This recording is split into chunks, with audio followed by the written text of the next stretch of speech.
I'd like to call the May 4th, 2017 Planning Commission to order. Will the secretary please take roll? I think we'll do pledge allegiance. What? Pledge first? Okay. That's right.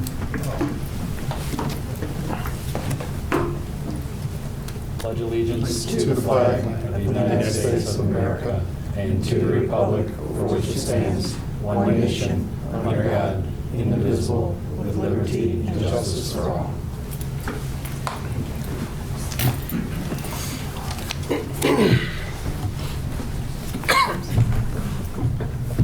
Okay, now, secretary, please take roll. Thank you.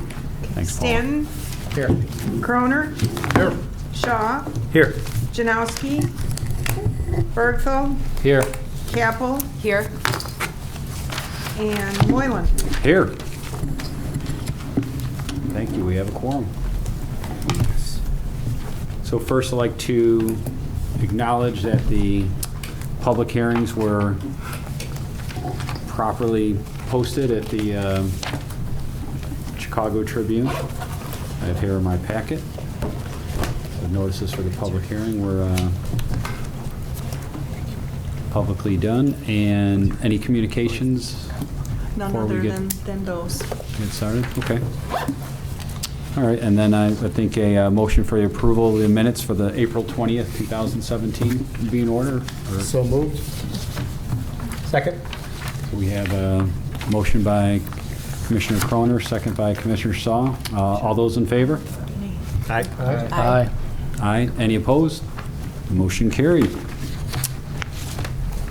All right, the first item on the agenda is a public hearing for McDonald's at 17171 South Harlem, a site plan approval and variations for wall signage. And I'd like to take a motion to open up the public hearing. So moved. Second. All right, moved by Commissioner Stanton and second by Shaw. All those in favor? Aye. Any opposed? Motion carried. All right, Paula, do you want to? You can sign, swear them in. Okay. Anybody? And for all those that will be speaking tonight or any comments, if you can please stand up and so we can swear you in. Raise your right hand. You swear to tell the whole truth and nothing but the truth, so help you God? I do. Okay, thank you.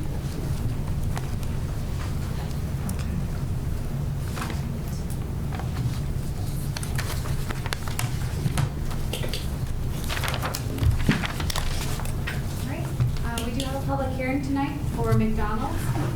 We did speak about this project at our last meeting on April 20th.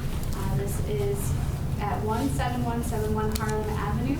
It's existed there for quite a few decades now, and they're looking to do some improvements to the site. Basically, the major improvement revolves around a double drive-through lane, and they will be doing related site improvements with landscaping, adjustments to parking, as well as doing a facade remodel and adding new signage to that new facade as well. Here is a rendering of the proposed facade. You can see they're using brick, they're using some stone accent material, and they're making sure to also provide some accents with yellow and then some metal. They are providing a parapet so that you're not going to see the HVAC on the roof. Here's the existing site. And some images of the existing building. The surrounding zoning for the property is primarily business, although there is some residential to the east and the south. Around there are Jewel Osco as a major tenant in that strip center. There's a gas station, a Shell nearby. And again, this is along Harlem and just south of 171st Street. There's some medical office to the west, and it's part of the Tinley Park Shopping Center. Here is the current, I'm sorry, this might not be the most current with the landscape islands, but this is the site plan. This shows the new double drive-through and the associated improvements. You'll see that better in a colored version of this in just a second. Here are the elevations in color, just just so you can get an idea of what all four sides of the building will look like. Here is the landscape plan that was shown at the last meeting. Since then, we talked at the last meeting about how we might want to make some improvements to this particular landscape island because it's rather small and it might not accomplish its purpose being this small. So, if you flip back and forth, you can see some changes were made here. That island on the outside was made more robust with more plantings as well. This middle island was actually reduced a little bit to accommodate that, but I think it's a good measure of improvement between the two. It kind of makes them more equal in size. And they did have to change the menu boards for this as well, which sort of allowed that flexibility in the change in the middle island here. And we'll talk about the menu boards more in a second here. One thing that is outstanding is the gravel mulch that they propose to put here in this island. We do recognize it might need to be able to be drivable due to deliveries using this bypass lane that they're creating here. That's the bypass lane. We do want them to be able to have that ability. However, the loose gravel is really not ideal. You're going to get that gravel rolling all over the place, basically. And we spoke to our landscape architect that we use as our consultant and asked for some alternatives. And in your staff report, you'll see those alternatives. There was a couple different types of rock, and I believe the petitioners agreed that if they can't actually do landscaping as they planned originally here, they will go with one of those embedded mortared rock type surfaces instead. So as far as I'm aware, they're agreeable to not doing the gravel mulch and the loose stone. Here are some renderings showing the new signage. You can see on the north facade, they're proposing to have a yellow M logo on the stone. They're proposing the lettering here on the parapet. On the south facade, just one M logo there, again, on that stone banding wall. On the east facade, where the drive-thru is, there'll be no signage. You just really have these canopy awnings over the drive-thru windows themselves. And on the west facade, again, the white channel letters on the parapet and then the M logo. They do need variances for these signs. They need variances for the number of signs, the sign face area, and also the letter height of the M. Here are the new menu boards, and I believe we have a video of what these might look like. The original ones are your typical menu boards that you'd see there today where you switch in and out panels. These new designs are actually video menu boards, they say, and they will have messages that are able to, I think, slowly change, and I'll put in their information about that now. Because these are essentially electronic message boards in a sense, staff thought that it might be a good idea to be able to prohibit other temporary signage on the lot, much as we do with people that do have electronic message centers, just because they'll be able to advertise on these sort of the same way. That's something we might want to talk about with the petitioner. I'm not sure if they're amenable to that idea, but it's something that the Plan Commission should definitely discuss with them if you're interested in prohibiting the temporary signage.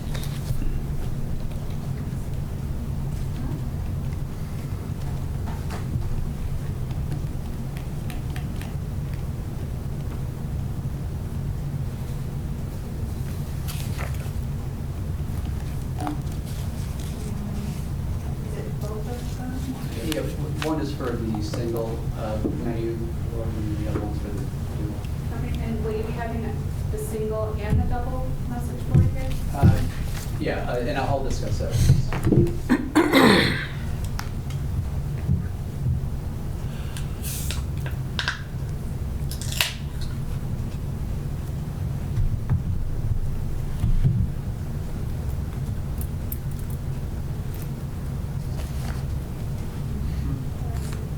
So the black bands are just part of the interference between electronic devices. So that's not something you see. It's something the iPhone sees, but you don't. So what is the static? I mean, we have some requirements. I don't know, have you discussed that with them? What our timing requirements are? Yeah, there are timing requirements for electronic message centers. I believe it's every 8 seconds between messages.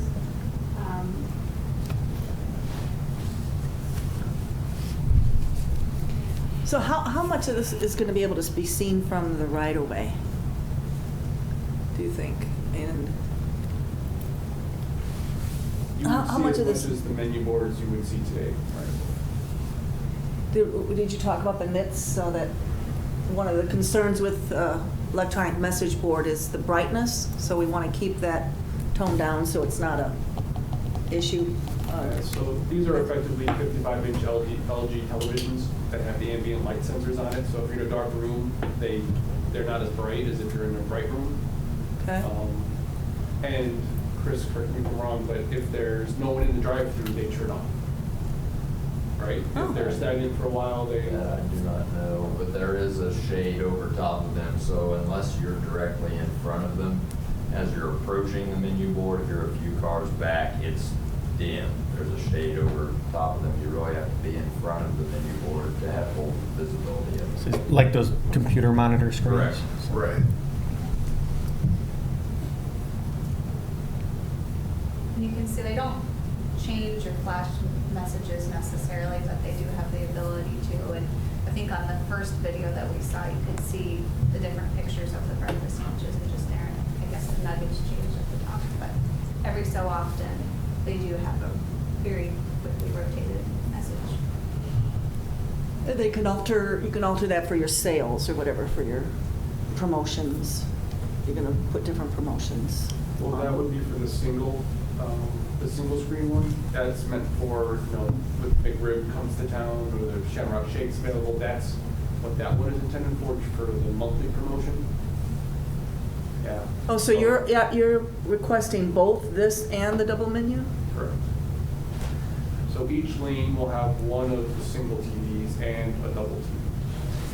So to Stephanie's point, then this sort of eliminates your need for any additional temporary signage. And just for the record, Jim Olguin on behalf of McDonald's. Yeah, it doesn't eliminate it, the need for the temporary signage, because as was mentioned previously, that these are not meant to be signs that are going to be seen by people that are necessarily outside of the queue in the drive-through. This is for somebody who is already in the queue to the drive-through that may have the ability, while they're waiting, to see some items and then include that in their order. The temporary signage that we typically have around the restaurant is made for folks that aren't necessarily at that in the drive-through, that either they're walking by the sidewalk, they're driving into the shopping center, and to capture those sales, that's where that temporary signage is beneficial and necessary. They would not be able to see those monitors from those locations. So the temporary signage is something that we would still want to be able to do on site, and I know the village does have process as far as dealing with temporary signage. So it's not something that we would want or we would request that the Plan Commission not put that condition to eliminate temporary signage, simply because that's not the ultimate purpose of these. For example, the menu board, even though we do have the ability to change it, it tends to be a fairly static image. Because it's acting as our menu board. If it changes too much, if somebody's looking for an item, it's not something that they can do. So for that purpose, the fact that it's limited in scope in terms of visibility for those people that are in the drive-through lane, the temporary signage is still something that we would need for business operations. Here's the concern in terms of how we look at this. We have an opportunity, in our ordinance, we can certainly look at menu boards. We provide for menu boards, not unlike how we provide for gas prices on gas stations as a specific use. So we certainly provide for menu boards for fast food. But every other business that wants either electronic message board, if they want an electronic message board on their property, they cannot have temporary signage. Or if they want a temporary sign, which would advertise their specials, like this board is advertising McRib coming this month, then they can come in and apply for a temporary sign permit, which has size, height, location, and number requirements. So it's sort of I'm a little concerned that we're setting a precedent for establishing a permanent additional sign that might serve the same purpose as a temporary sign, but isn't being functioned that way. And I think, maybe we're going into a new trend and signage, and it's something that we need to be prepared for. But I think since we have one foot in the past and one foot in the future, to me, if this is something that you like seeing the electronic, you think it's a nice, clean approach, then I would be concerned, then I'd say, make an exception and allow it, but I wouldn't allow all the other ones because they're doing the same thing. Bless you. Thank you. The only item that I would distinguish is, typical electronic message centers as they're normally used. They're primarily ones that are put up against the roadway for the same purpose as other signage to attract folks that are either, like at this location, either people driving by or coming into the center. That's really not the purpose of the sign, or of these the menu boards and the pre-sale monitor. It is really for people who are already in there to replace the existing menu board.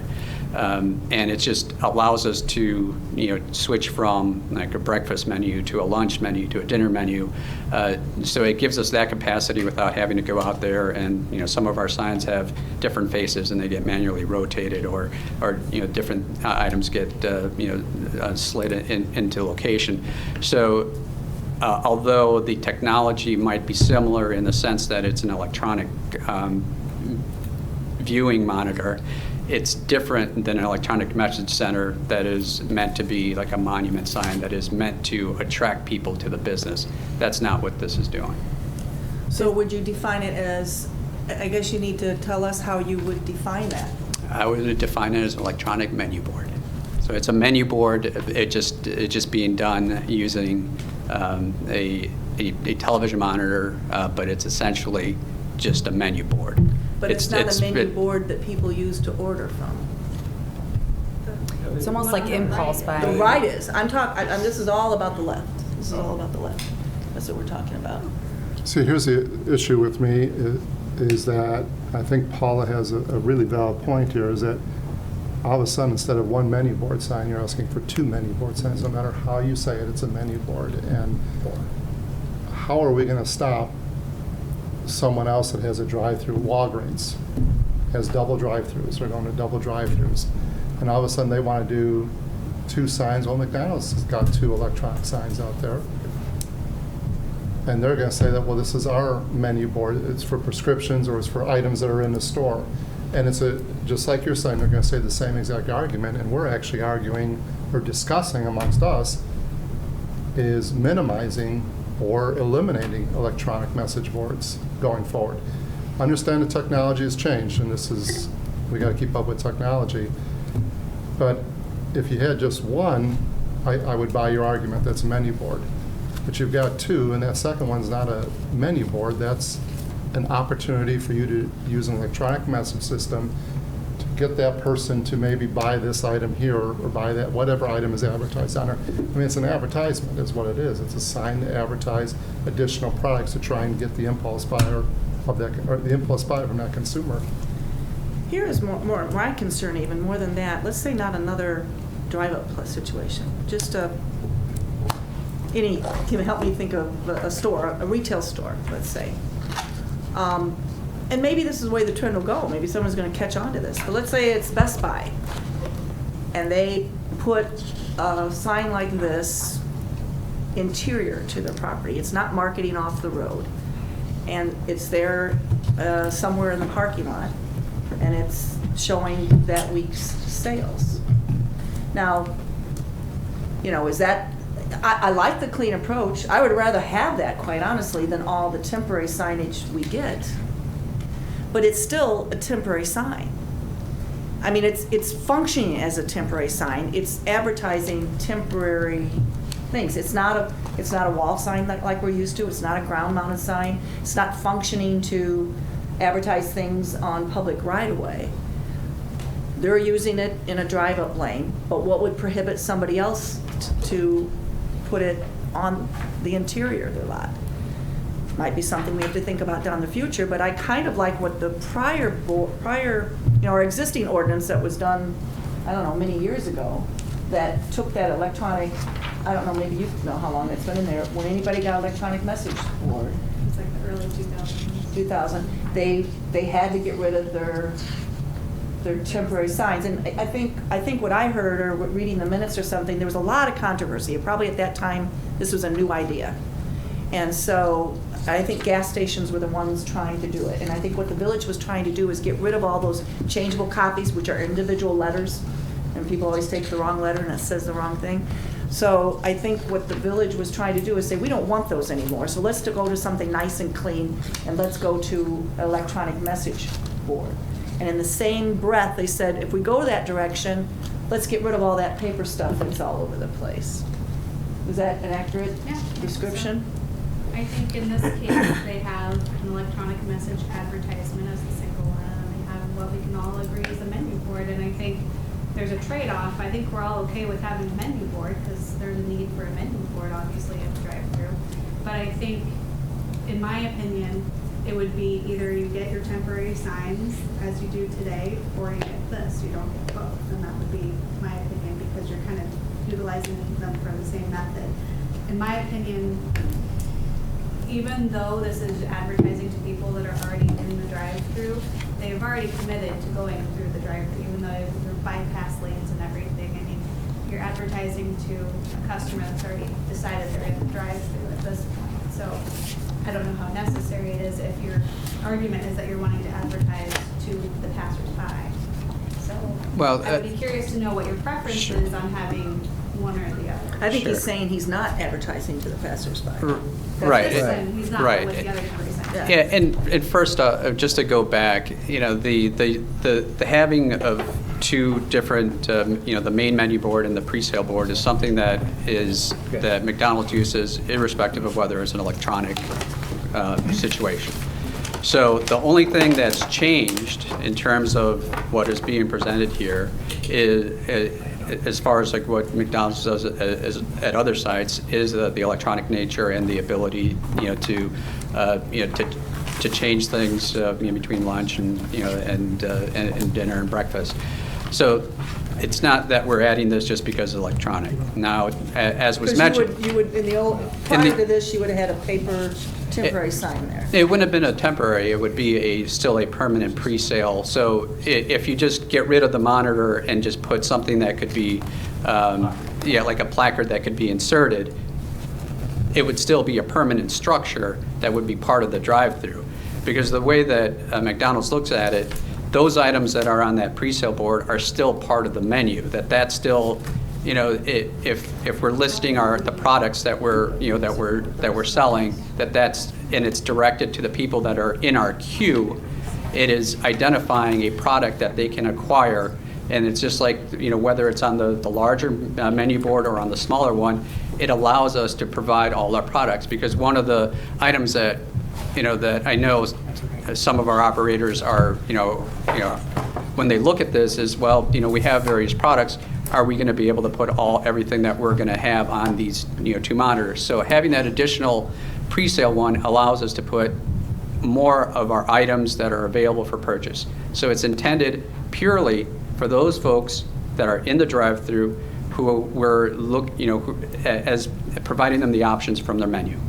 The temporary signage, like I mentioned, is different in the sense that it is made to provide folks who are driving by on the street, coming into the center, or walking by on the sidewalk to identify, hey, these are, we got a sale, we got Shamrock Shakes that aren't in the queue, that aren't already coming in to purchase. So it brings business in versus trying to, provide a list of menu items to folks that are already coming in. So that's why, we're, requesting to still have that ability to get the temporary signs, which, temporary signs are still controlled by, by the village. And that process for temporary signs is, would still be under the purview of the village. But we're just asking that it not be that this site be excluded from having that ability. But do you have right now,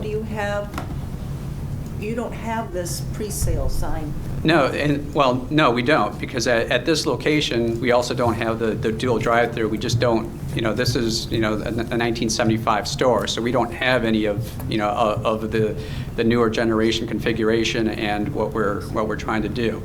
And so the temporary signage is really going to a completely different, who we're trying to reach with that is completely different than who is being serviced by this. This is for people that are already in the queue, already going to be ordering food, and it's providing them showing them what their options are in terms of what they can order. Temporary signs, we're trying to attract business, and that's the big difference. And these are menu boards, and I know they're using maybe similar technology, but they're not electronic message centers. Electronic message centers are put against, along the roadway for the specific purpose of advertising that a business is located on site, providing some additional information, but that's not what these things are doing. This is for the people that are in the drive-through. Otherwise, the dimming, all that stuff, we wouldn't put that in place. We would leave that, because then the purpose would be something that would be completely different. Let's say the smaller sign was part of the larger menu board, would we still be having this discussion? If they were attached? Mm-hmm. But we have a maximum, in So, the new ordinance. We okay. have 45 square foot sign face area, 7 foot tall. But that's a good point, Lori. So these are 18 and 9. So way under the total allowable for length. So these were, I thought you said these were based on, Their original.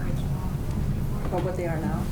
So these are smaller than what you have out there now? Yes, this is smaller than what we were originally proposed and smaller than what we have out there now. And as we know, we can't regulate the content necessarily. I think part of the issue is that it's a whole other side. I think That's why I was curious, if it was just, let's say they had one of the two panels that have the pictures of the food on it, and then the other side was your advertisement, and I don't know that you could do that based on McDonald's standards or prototypes, but, if it was 3 of those and it was allowable, because it's all one sign, would this discussion still be happening, or is it the fact that it's 2 separate Well, it's a structures? good point, and you're right, we can't do content, and we would have to look at this as a menu board.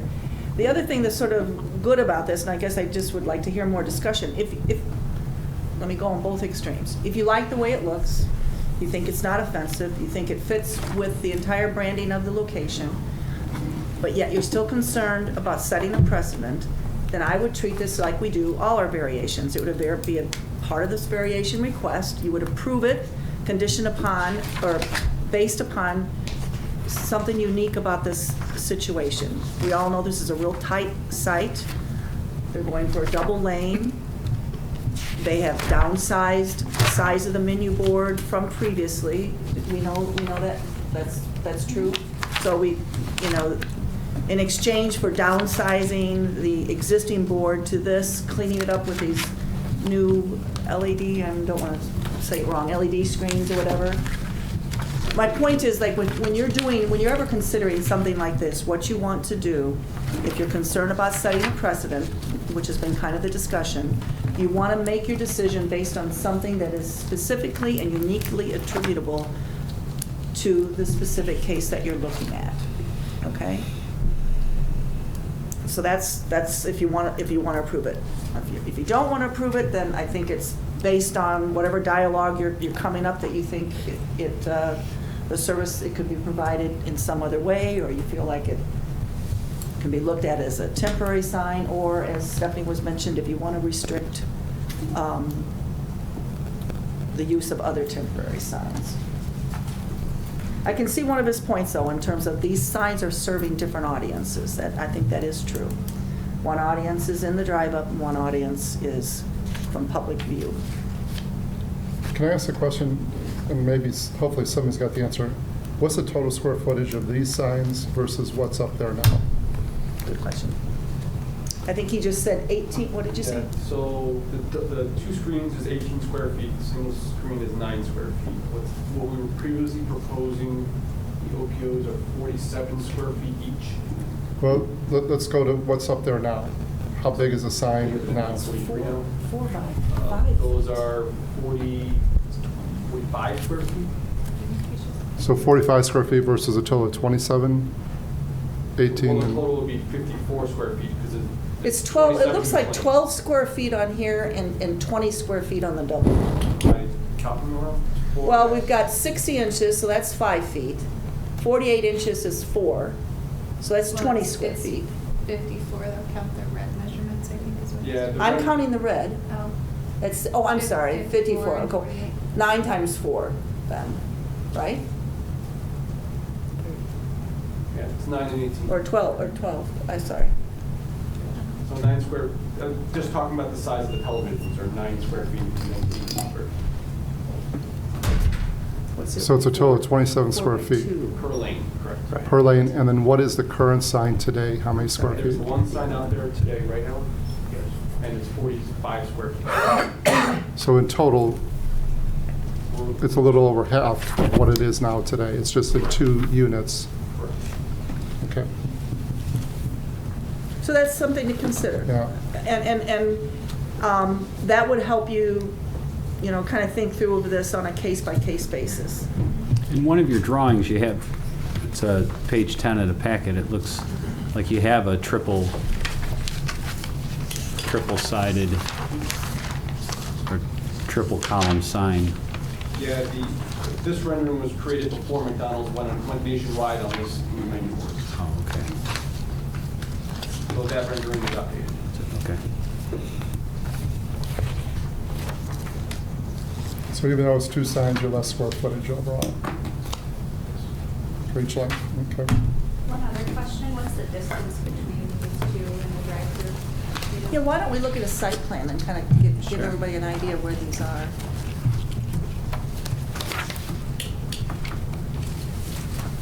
Can you show us maybe where? Yeah, that's the main menu board.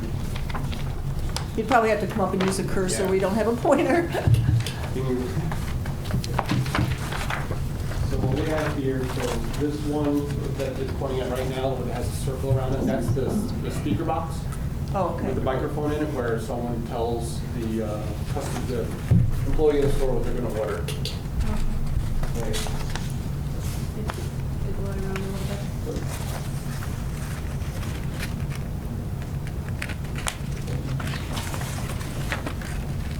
So this is, right now, that is the dual screen. Okay. The 2 screens there, and the other one has to show. Do you actually have on the site now? This would be new landscape. Was it not on the landscape plan? Can you show about where it would be?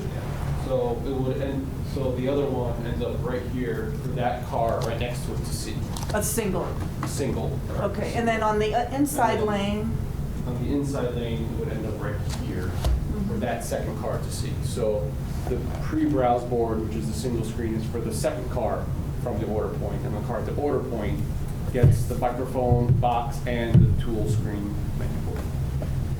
and so they're pointing in a southwesterly direction. So, I mean, that's a positive as well. And there's considerable landscaping there, so I'm not sure whether you really would see them from Harlem Avenue, possibly northbound, you know, as they pass the access way. Yeah, so the new site plan, what page is that? Yeah, on page 5 of the staff report, I think it might show it a little bit better.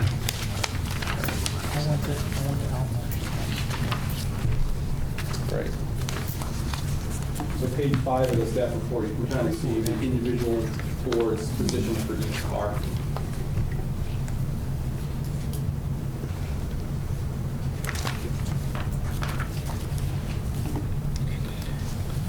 Will the microphone, whatever that is, stand or whatever, will that have a cover over it or Canopy, yes. canopy? Sort of like that picture, or have you guys gone away from that? Similar. Similar?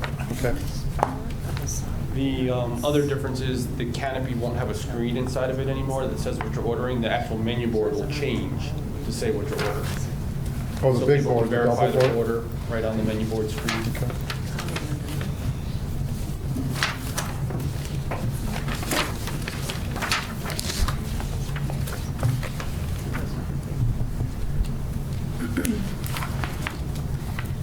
Yeah, it's, you know, we have so many things to talk about with this project, and all of us have sort of really gotten involved in site plan a lot, and I have to keep coming back to say, what is the purpose of the public hearing? The purpose of the public hearing is the variation request, right? And those are the wall signs. It's certainly within your purview to consider all of this, because you're thinking about, do you want to grant the variations on these wall signs?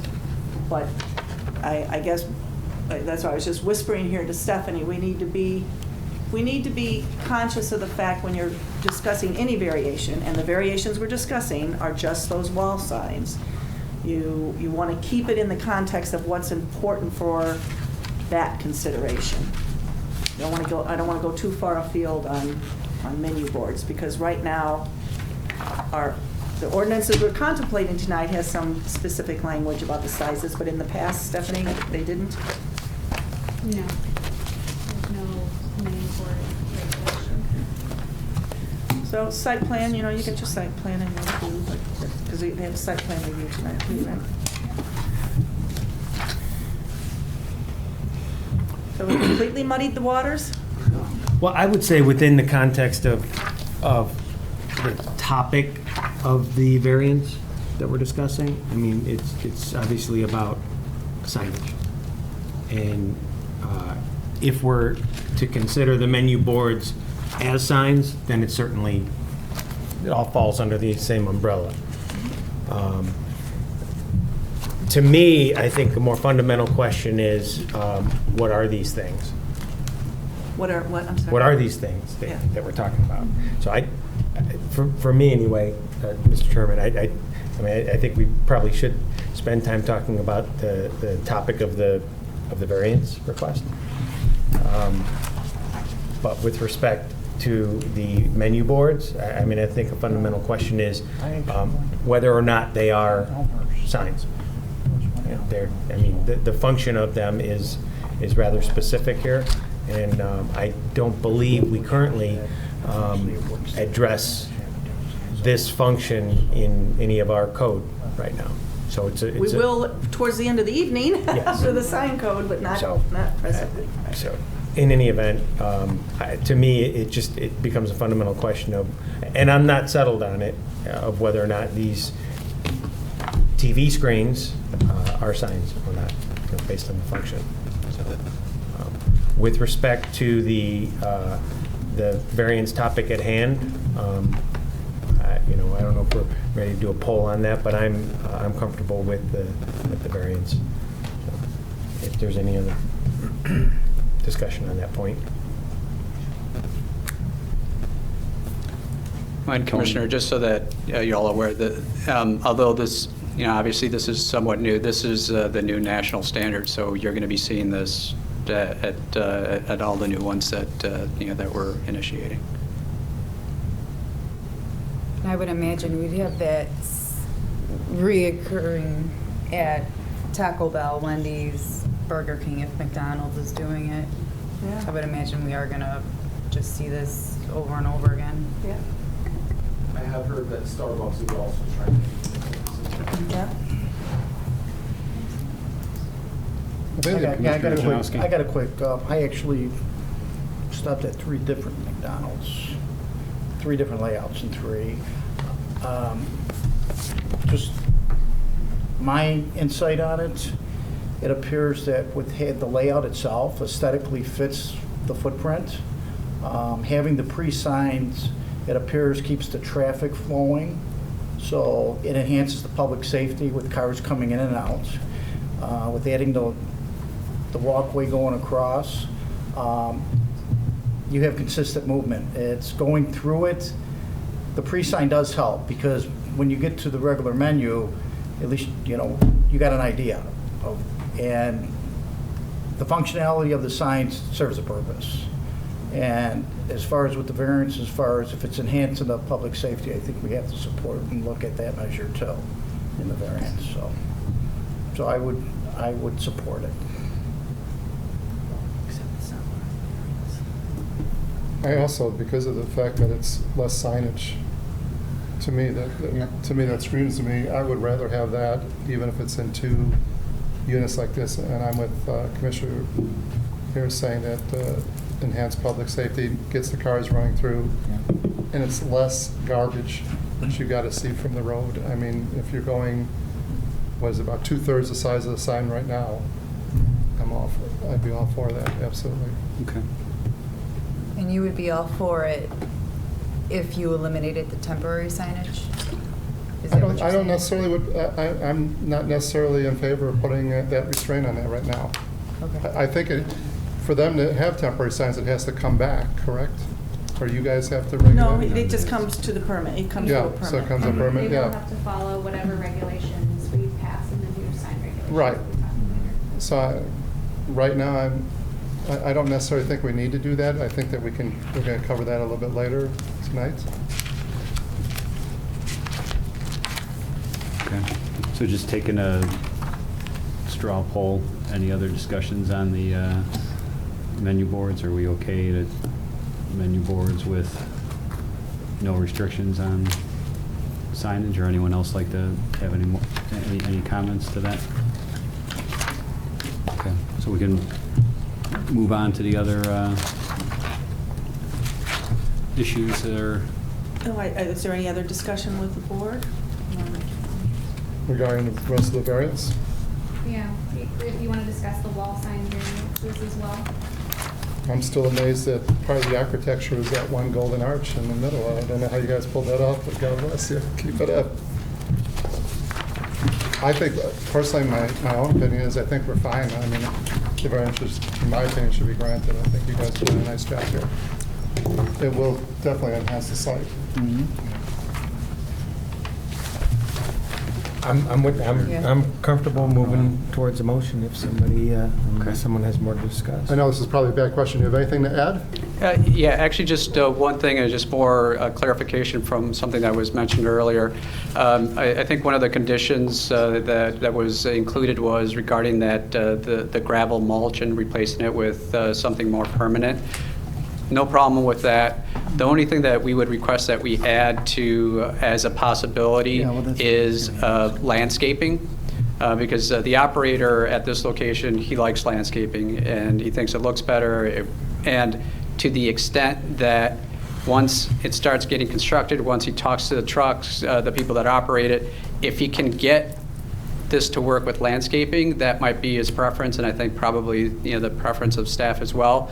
But either do landscaping or one of the other options, the more permanent options that staff recommended. So we just want to include that possible option. We can always do landscaping. We were just worried about the wheels of the. Yeah. As long as we're we understand that if we can do it, we'd like to do it with landscaping. But if not, we'll definitely take the suggestions of staff in terms of what to use at that location. Okay. But that's it.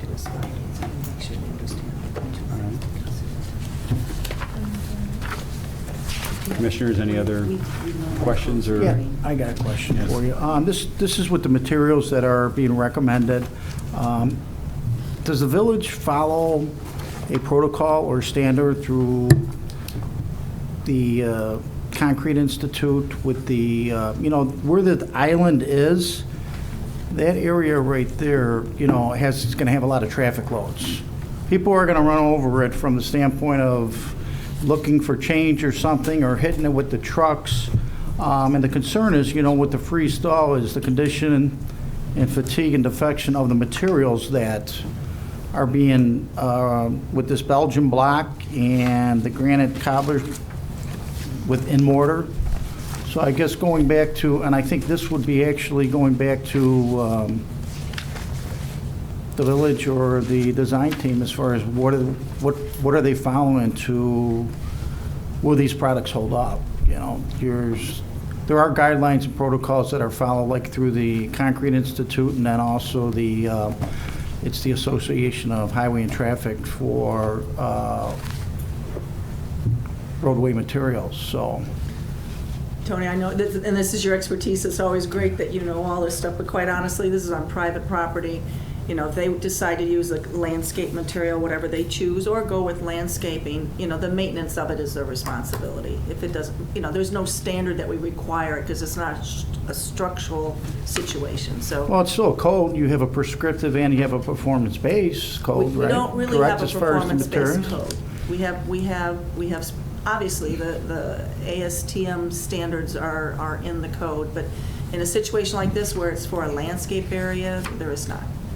Well, but there's still guidelines for concrete institutors, so. And when it some- goes to the building department, they'll look at that. Well, you're looking at curbs, and I've noticed on one of the curbs at one of the sites that I went through that the curb was cracked. So, it's the subsurface and everything that goes onto it. So the question is just maybe taken in consideration for the design team, or at least the code officials that are reviewing the plans as far as what are the substructures going to be, and, because that's going to be a highly trafficked area.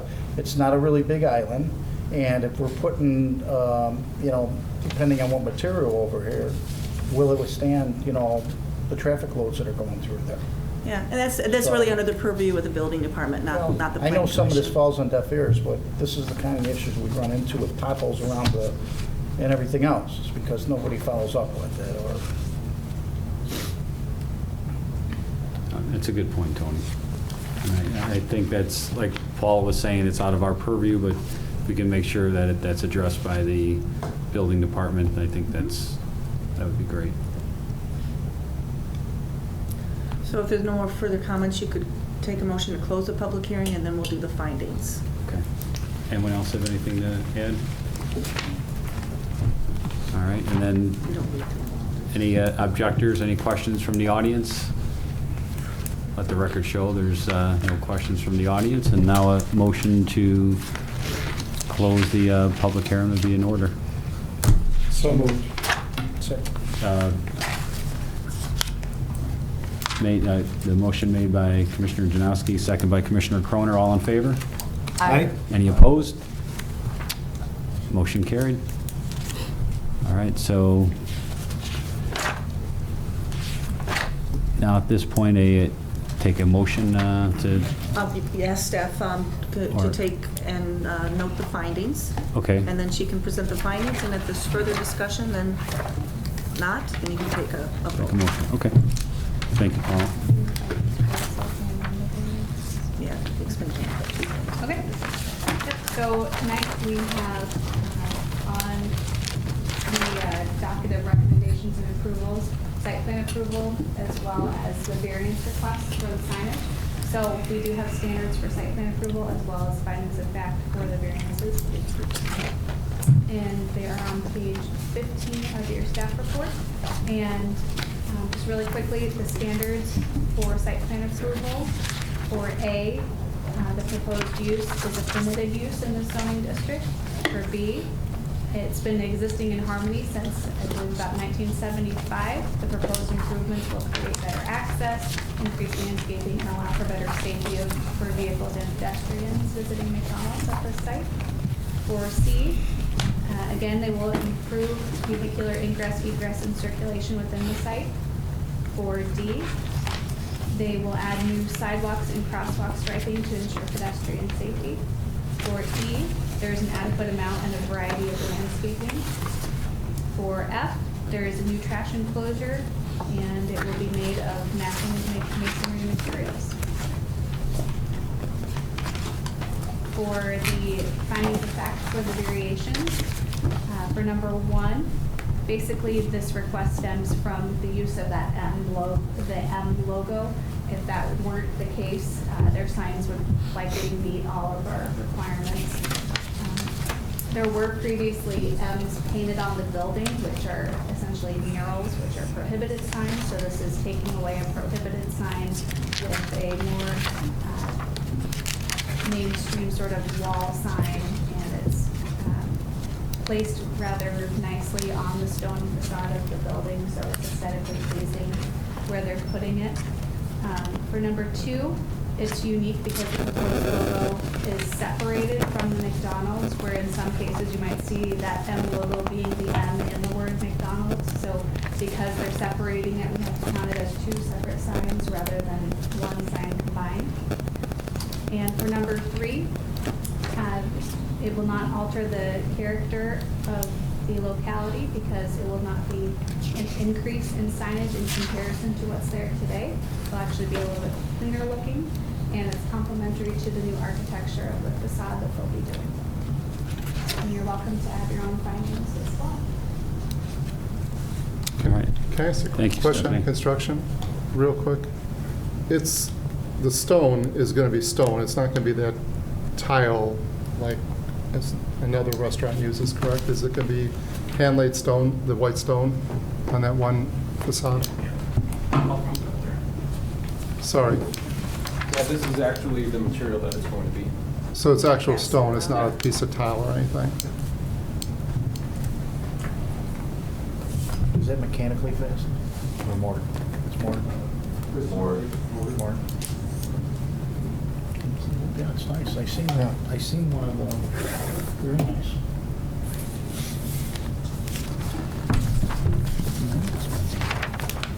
Yeah, so, thank you. Thanks. Yeah, I think we saw this last time, right? Yes. Yeah. Very nice. Any other questions by the commissioners? None here. Make the motion. Sure. You ready for a motion? I think we're ready for a motion. Pete? Sure. I'd like to make a motion to grant the applicant, James E. Olgwin of Goldstein, Skrodsky, Russian, Nemec, and Hoff Limited, on behalf of McDonald's USA LLC, site plan approval to complete exterior improvements at the McDonald's at 17171 Harlem Avenue in the B3 zoning district, in accordance with plans as noted on the list of reviewed plan within the staff report. The site improvements include changes to facade materials and colors, new signage, additional landscaping, new trash enclosure, reconfiguring the site to incorporate 2-lane drive-through, and providing improved pedestrian connectivity to the restaurant. In addition, would add the following condition: that the landscape plan be revised to substitute the proposed gravel mulch with some sort of permanent granite cobbles or Belgian block, whatever the town would approve, the staff would approve. Be stone and mortar.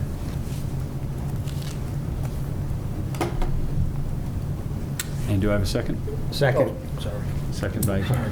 so motion made by Commissioner Croner, second by Commissioner Shaw. Will Secretary please take the roll? Commissioner, if I could, or landscaping be added to that motion, just to clarify that one point. As number one. I will restate this condition, that the landscape plan be revised to substitute proposed gravel mulch with either a permanent granite cobble or Belgian block or similar material or actual landscaping. Is that okay, Commissioner Shaw, with you? Yes, Okay. I will second it again. A second. Thank you. Secretary, please take roll. Moylan, Yes. Stanton, Yes. Croner, Yes. Shaw, Yes. Bergfeld, Yes. Janowski, Yes. Capel, Yes. All right, motion carried. Thank you very much. When you propose... Got to do the variance one. Variance. Oh, okay. Make a motion. I'll read that unless someone has a burning desire to make a motion. Mr. Chairman, I'd like to make a motion to recommend that the village board grant the applicant, James E. Golgan of Goldstein, Skrodsky, Russian, Nemec, and Hoff Limited, on behalf of McDonald's USA LLC, the following variations for wall signage for the McDonald's at 17171 Harlem Avenue in the B3 General Business and Commercial Zoning District.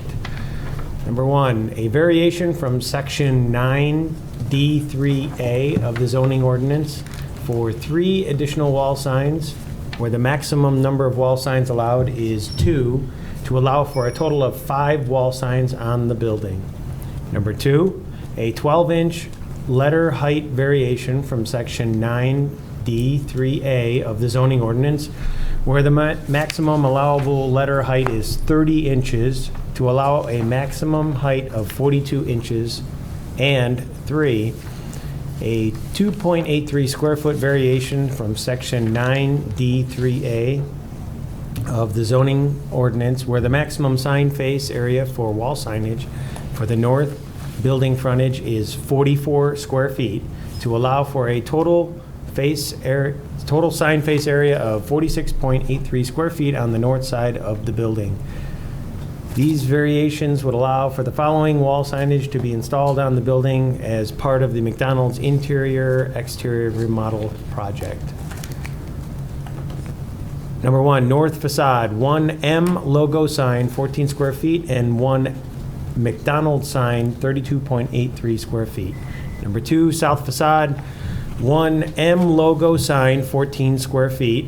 Number 3, east facade, no signage proposed. And number 4, west facade, 1 M logo sign, 14 square feet, and 1 McDonald's sign, 32.83 square feet, with no additional conditions placed on this variance.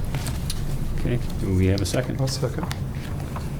So, motion made by Commissioner Shaw, second by Commissioner Croner. Secretary, please take roll. Capel, Yes. Bergfeld, Yes. Janowski, Yes. Shaw, Yes. Croner, Yes. Stanton, Yes. Moylan. Yes. Motion carried. Now we're done. Thank you very much. Thank you. When do you expect It's to been a bumpy road, but we break got ground? there. Chairman, Commissioners, thank you very much for your consideration, and also like to thank staff for all their work. It's, we've been working on this for a while, and, we appreciate everything that they've done as well. In terms of timing, we're probably looking at late fall to get this thing underway. Okay. Okay. Best of luck. Beautiful looking project. Yep, Thank thank you, you. guys. Thank you very much. We know where we're going for dinner, right? Yeah. Andrew, I've got your, or Jim, I've got your USB.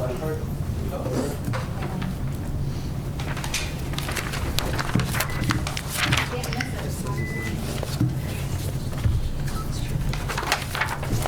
it. Okay, the second item on the agenda is a public hearing for Nicholas Tuleja. Did I pronounce that right? Yes.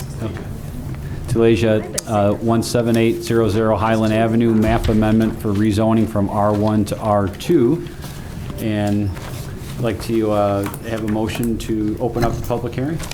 So moved. Second. So we have a motion by Commissioner Stanton, second by Commissioner Janowski. All in favor? Aye. Any opposed? Motion carried. It's open. So I'd like to first swear in, looks like just yourself, Mr. Tuleja. So if you can stand up, please hold up your right hand. You swear to tell the whole truth, nothing but the truth. Okay, thank you. So also confirmation that notice was sent and posted in the paper, so we have that. And now we'd like to, Paula, will you make the presentation? Thank you. So Tuleja, Well, Tuleja is what I've Tuleja. done by my whole life. It's technically pronounced Tuleja, but. I've been saying Tuleja, so So, but. but I had an older sibling who went through school before me, so everyone said Tuleja. He told me Tuleja, so. You know, it happens in my family too. I can't believe half the people say, my father said our name one way and my mother said it another way. I never could figure that out. All right, Mr. Tuleja is requesting a rezoning this evening, also called a map amendment. And when we look at these, we have a lot of factors that we look at, especially what is the trend in the neighborhood. He's asking to go from an R1, which is the default zoning district whenever you annex a piece of property, and he'd like to rezone that to R2. As we discussed in the workshop, we have many areas in our community like this, where we have a kind of a hodgepodge of unincorporated property mixed in with incorporated property. And it provides a challenge in terms of looking at what the proper zoning is. As the staff report mentioned, and again, I want to give great thanks to you because this gentleman did most of the homework. We just took credit for it. But the 6-block area that he provided us a tally in, and it's in your staff report, 144 properties. Only 4 of them meet the R1 standards. R1 standards is a 3,500 square foot residence. Only 21 of them meet the R2 standard, which is a 2,800 square foot home. So out of the 144 properties over there, you've got 123 that are non-conforming. Obviously, not quite how we would want to see this happen. He is requesting this rezoning because he has raised the building that was on there. It was a small building, as most of his neighbors are. And he would like to build a new home. but he does not want to build one to the R1 standards. The area is kind of an anomaly in that they're very large lots. They're larger than what the code would require, but the homes are significantly smaller than what you normally would see. We're looking at lots ranging from 12,000 up to 40,000 square feet, and you're looking at homes ranging from 900 square feet to 4,758. Thanks again for doing all that work. So when you look at this, and when the board needs to think about how you rezone a property, you usually look at three different things. You look at the lot sizes, the dwelling sizes, and the dominant zoning pattern in the area. Talked about the lot size, and talked about the dwelling size. When you start to look at the pattern, zoning pattern in the area, and here you can see where the star is, there's separate property. You've got R1 to the north, but you've got R2 to the west. You've got some R1 across the street. You've got unincorporated to the south. Now look at the big bank of area. Look at the sort of the zonings that look purposeful. So up here, where's my cursor? Up here, obviously, purposeful zone, purposefully at R2, over here R4. Over here on the east, that's forest preserve, so I don't really look at that as a guide.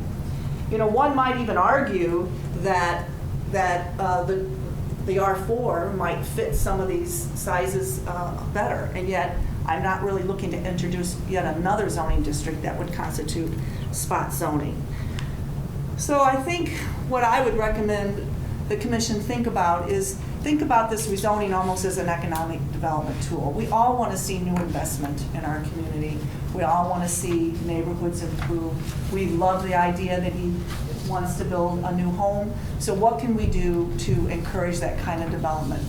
The R2 seems to fit the market trend. Certainly something he feels that he can either build himself or he can sell a lot to do that. So the recommendation staff is making is provide a rezoning to R2.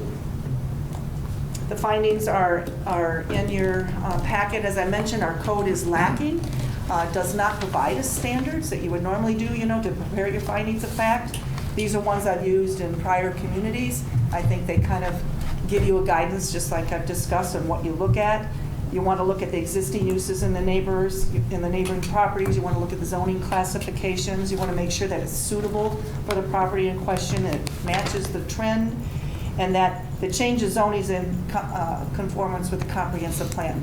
Our comprehensive plan is somewhat lacking as well because it doesn't distinguish in terms of the different types of housing. It just mentions that it should be residential. And that's all I have. Okay, thank you, Paul. And is there, now we're just approving just his parcel? Just his parcel. Today?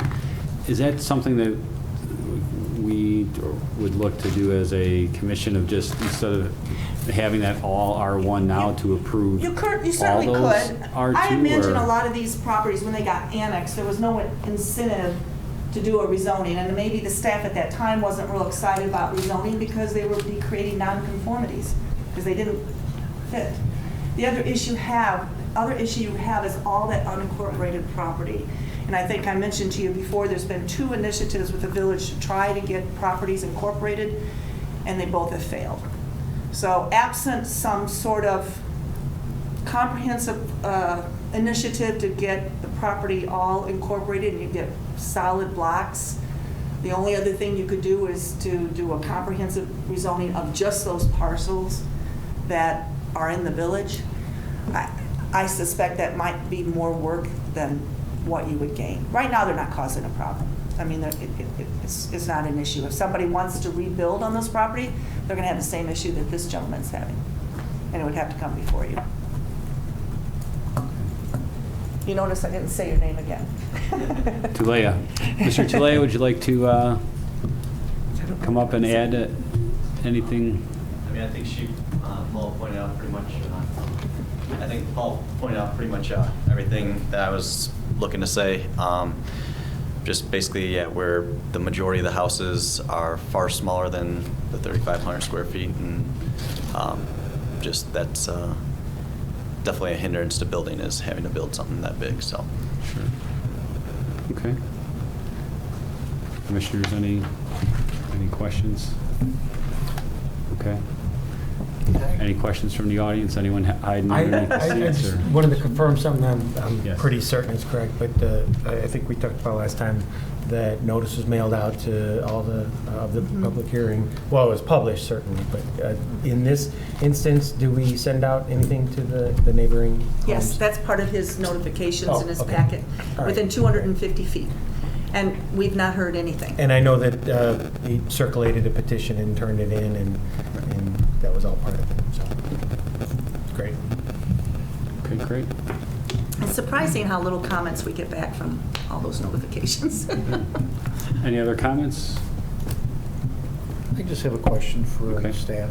So, the star right there, the parcel that we're looking at, the third parcel going up in the fifth, what is that zoned? The one The that which doesn't one have now? anything on it. Where the star is at on the parcel that we're looking at considering rezoning. You go up three, the third parcel from the star, and then the fifth, what is that zoned? Doesn't have anything on it. R1? I think that's It's I unincorporated. think it's unincorporated, so it's not. This is Oh, the fifth, unincorporated in one, that? 2, 3, Yeah, 4. I think- If it's just looks like the aerial, that means it's not in the village. Unincorporated? Uh-huh. You haven't taken it over yet. Are you looking at the same thing he's saying? I don't think you are. Yes. Here, I'll. Yeah, it is a hodgepodge of some Are you parcels talking are about this incorporated, some are parcel? not. Yeah. This What is that? this parcel, anything where you're kind No, of I'm seeing not, the these two, aerial. I'm not worried about those two. The two that you just had on the first two, what are those two? Right above the star. Here, where my cursor is. Come down, Go down a little bit. right Right there, there. that one, and then one, That. two down. What is that? Those are unincorporated, Unincorporated? so they're not zoned. They're not in the village. Strange. I know, it's crazy, huh? Yeah. This is not the worst area. I don't want to say worse, but it's just, we just have this issue. You know, I think it's just a community that has developed over time and annexed incrementally rather than annexed big pieces of property or annexed lots that were already developed. So I think that's probably why it's like that. And a lot of those houses on the unincorporated were built prior to the water and sewer line coming down the middle of the street. So they, that's why they didn't annex it after the fact, so. People are annexing nowadays just because they want village utilities. That's really, you know, they already invested a lot in their well and septic. And so until it comes a point where economically it makes sense to connect and pay the connection fees and not dig a new well or, Right. you know. Oh, just one question. The petition that was signed, do we have a copy of that? Was that, how many neighbors were involved with that? There Just was. I didn't, I mean, was it next door, across the street? 41 neighbors. It was between Ridgeland, or no, I didn't go on Ridgeland. It was between Highland and, is that 52nd Avenue to the east, and 175th to 181st. I can tell you my sort of soapbox, no disrespect in terms of all the time and work Mhm. put into that. Here's my personal feelings about petitions like that. Being done by the petitioner, not, you know, you're not there when the questions are being asked or whatever. You're putting the person that they're asking for the petition in somewhat of an awkward situation because we all want to be neighborly. And they are not necessarily going to be there, you know, for 5, 10, or 15 years. In my opinion, you have to look at the land uses and its effect on adjacent properties regardless of who might be living there, who might be friends with who or not friends. He could get someone opposed to it purely on a personal reason and not based on what the actual uses are. So I've seen this over the years a lot of times, and I personally have never felt that they provided significant information in helping to make a decision. But thank you for doing all the Yeah, work. yeah. At the very least, they're notified that you're going to do something. Right. Yes, at the very least, and they are notified by us. Yeah. And if they had a problem, they would be here. Right. Absolutely. That's why we have, okay, that's all. No, good. Anyone else? A lot of homework. All right, then a We're liable motion to to spur some close the public development over hearing. there. So Gotta moved. get people, Second? Well, he's going to start a Motion trend. to close the it. public hearing from Commissioner Croner, second by Commissioner Shaw. All in favor? Aye. Any opposed? All right, motion carried. And then, Paul or Stephanie, any findings of fact? Yeah, I mentioned those in And my that's, okay, so before. we're, so at this time, a motion for a, Oh, I need to put that up, sorry. Chairman. to make a motion? There's your motion. Commissioner Stanton? Commissioner Stanton, would like to make a motion to recommend that the village board grant the applicant Nicholas Taluja a rezoning map amendment of his property located at 17800 Highland Avenue from R1 Single Family Residential to R2 Single Family Residential, And adopt. and adopt the findings of fact submitted by the applicant and findings of fact proposed by the village staff and the plan commission at this meeting. Do you have a second? Second, Commissioner Janowski. All right, and we have a motion and a second. Secretary, please take roll. Capel, Yes. Bergfeld, Abstain? Janowski, Yes. Shaw, Yes. Croner, Yes. Stanton, Yes. Moylan. Yes. Motion carried. Almost Hard done. work. Mr. Tulea, best of luck to you. Thank you. When do you expect to Um, break ground and?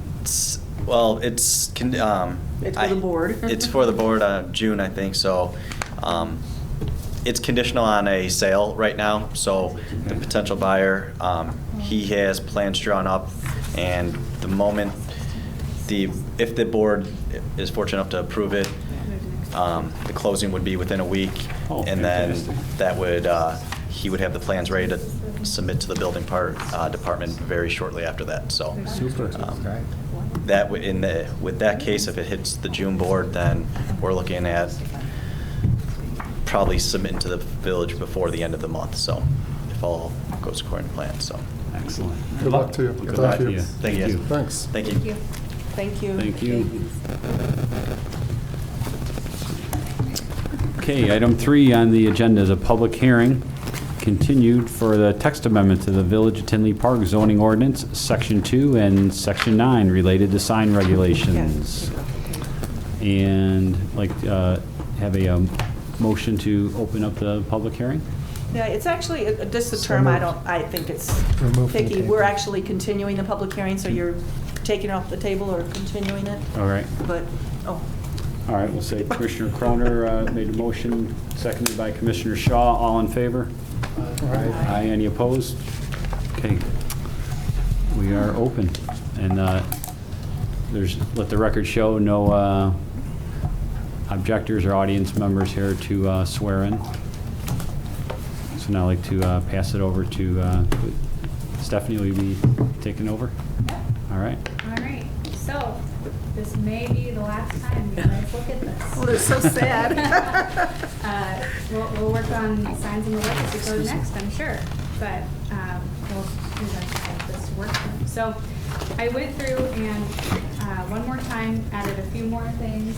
Everything since our last plan commission meeting on April 20th is in red in some format in here.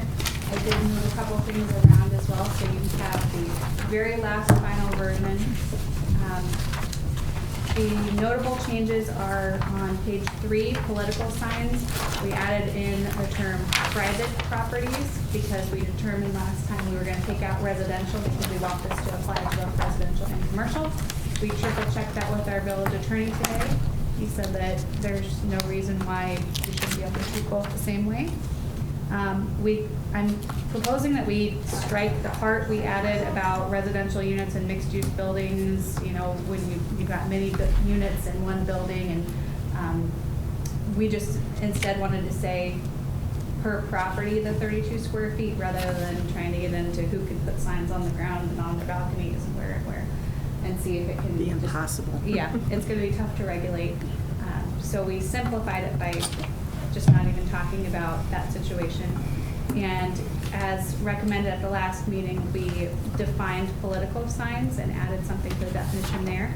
So they are temporary signs that announce or support political candidates, parties, issues, or causes in connection with any national, state, or local election. So I think that covers everything. I'm sure we'll find something that it doesn't, but we tried. Let's see.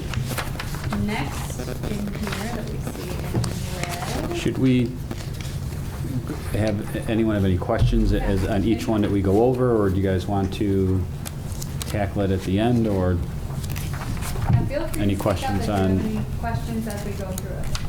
Or if there's anything that's not in red that you do want to still talk about, bring it up. Really quick question, I think, and I'll mention it up front, because I think it might apply throughout, but the language that we struck here, which got into all kinds of details. Yeah. Somewhere in here, do we default to the zoning administrator? So basically, anything that's a gray area, we're kind of the discretion. He, in his job title, is the administrator of the zoning ordinance, so. Yeah, so He gets that by by default. description, but, Great. And believe me, when he is in a gray area, he asks me, and then if I'm still gray about it, he asks Paula, and we all go in circles and come No, no, up no, with the this- first idea. we don't Well, go that's in circles. efficient, so. Well, it's a collective we decision. deliberate, Thank you. Deliberate, yes. but it's a team effort if it's really gray, so. Yes. Good answer. Okay, ready for the next new bit of code here?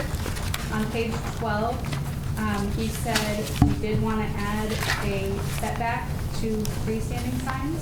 So that'll help with line of sight issues, that'll help with sort of the sign pollution near the right of way, if you will. So all freestanding signs from now on must be set back a minimum of 10 feet from property lines.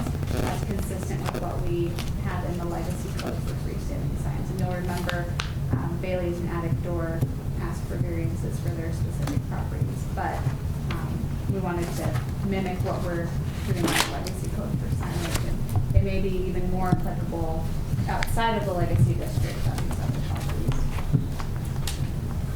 Any questions about that? Okay. The next one is our favorite topic. Oh, I wanted to show you this graphic too. This is at the end. This is my masterpiece. She did a really, really good job. That's new, on right? this. Yeah. Yes, this that's is She new. did this I all like that. herself. You guys waited so long for me to finish the definitions and the sign types and everything. So, looking a little closer here, here are all our different types of signs. And I made it Tinley Park themed, and I also made it music themed too. So even the little sign C is a memorial sign to Samuel Tinley if you read really closely. The electronic message center says happy 125th anniversary Tinley Park, and the banner says it too. And it's our 125th anniversary this year, so tried to play it up a little. Oh, this German Our stuff. German heritage. Schnitzel's really good if you haven't had it before. And then we have the Harmony Music Store, and even the billboard, which we don't allow, advertises for the amphitheater. So even this little graphic sort of brings it all together. But it's a good visual representation of all the different sign types. No matter what content is on them, you can at least tell by shape and size kind of what everything is. Good job, Steph. And nicely done. Nice. Thanks. Very It was nice. fun. All right, so I want to talk about fees next. This is something we pulled out separately for you all to consider. If there's anything else that you would like to pull out separately, let me know, and we can talk about how to do those motions as well.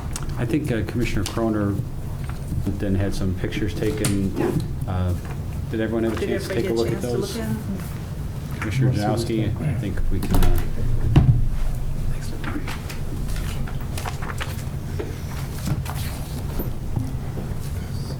So I don't know if we want to stop and talk about this What's that? now, or go. Yeah. Okay. Yeah. This is kind of what you do. Oh, okay, yeah. Okay, so we have currently, option A is allowed, we don't really have any restrictions for the panels. Option B is restricting the background color to all be the same. And I want to make sure everyone knows this isn't necessarily a white background, this is just the same background, Same, whatever color. consistent, okay. Option C restricts color both for the background and the font.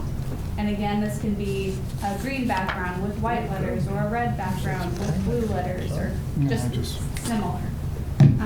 And then D is the most restrictive, and it regulates having the same background color, font color, and the actual font face itself.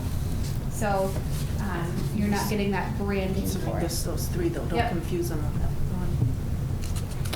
So we're considering B, C, and D because we've all already agreed that we do not want A anymore. Okay. Unless I missed them. And then we'll be making a motion on each of these options tonight.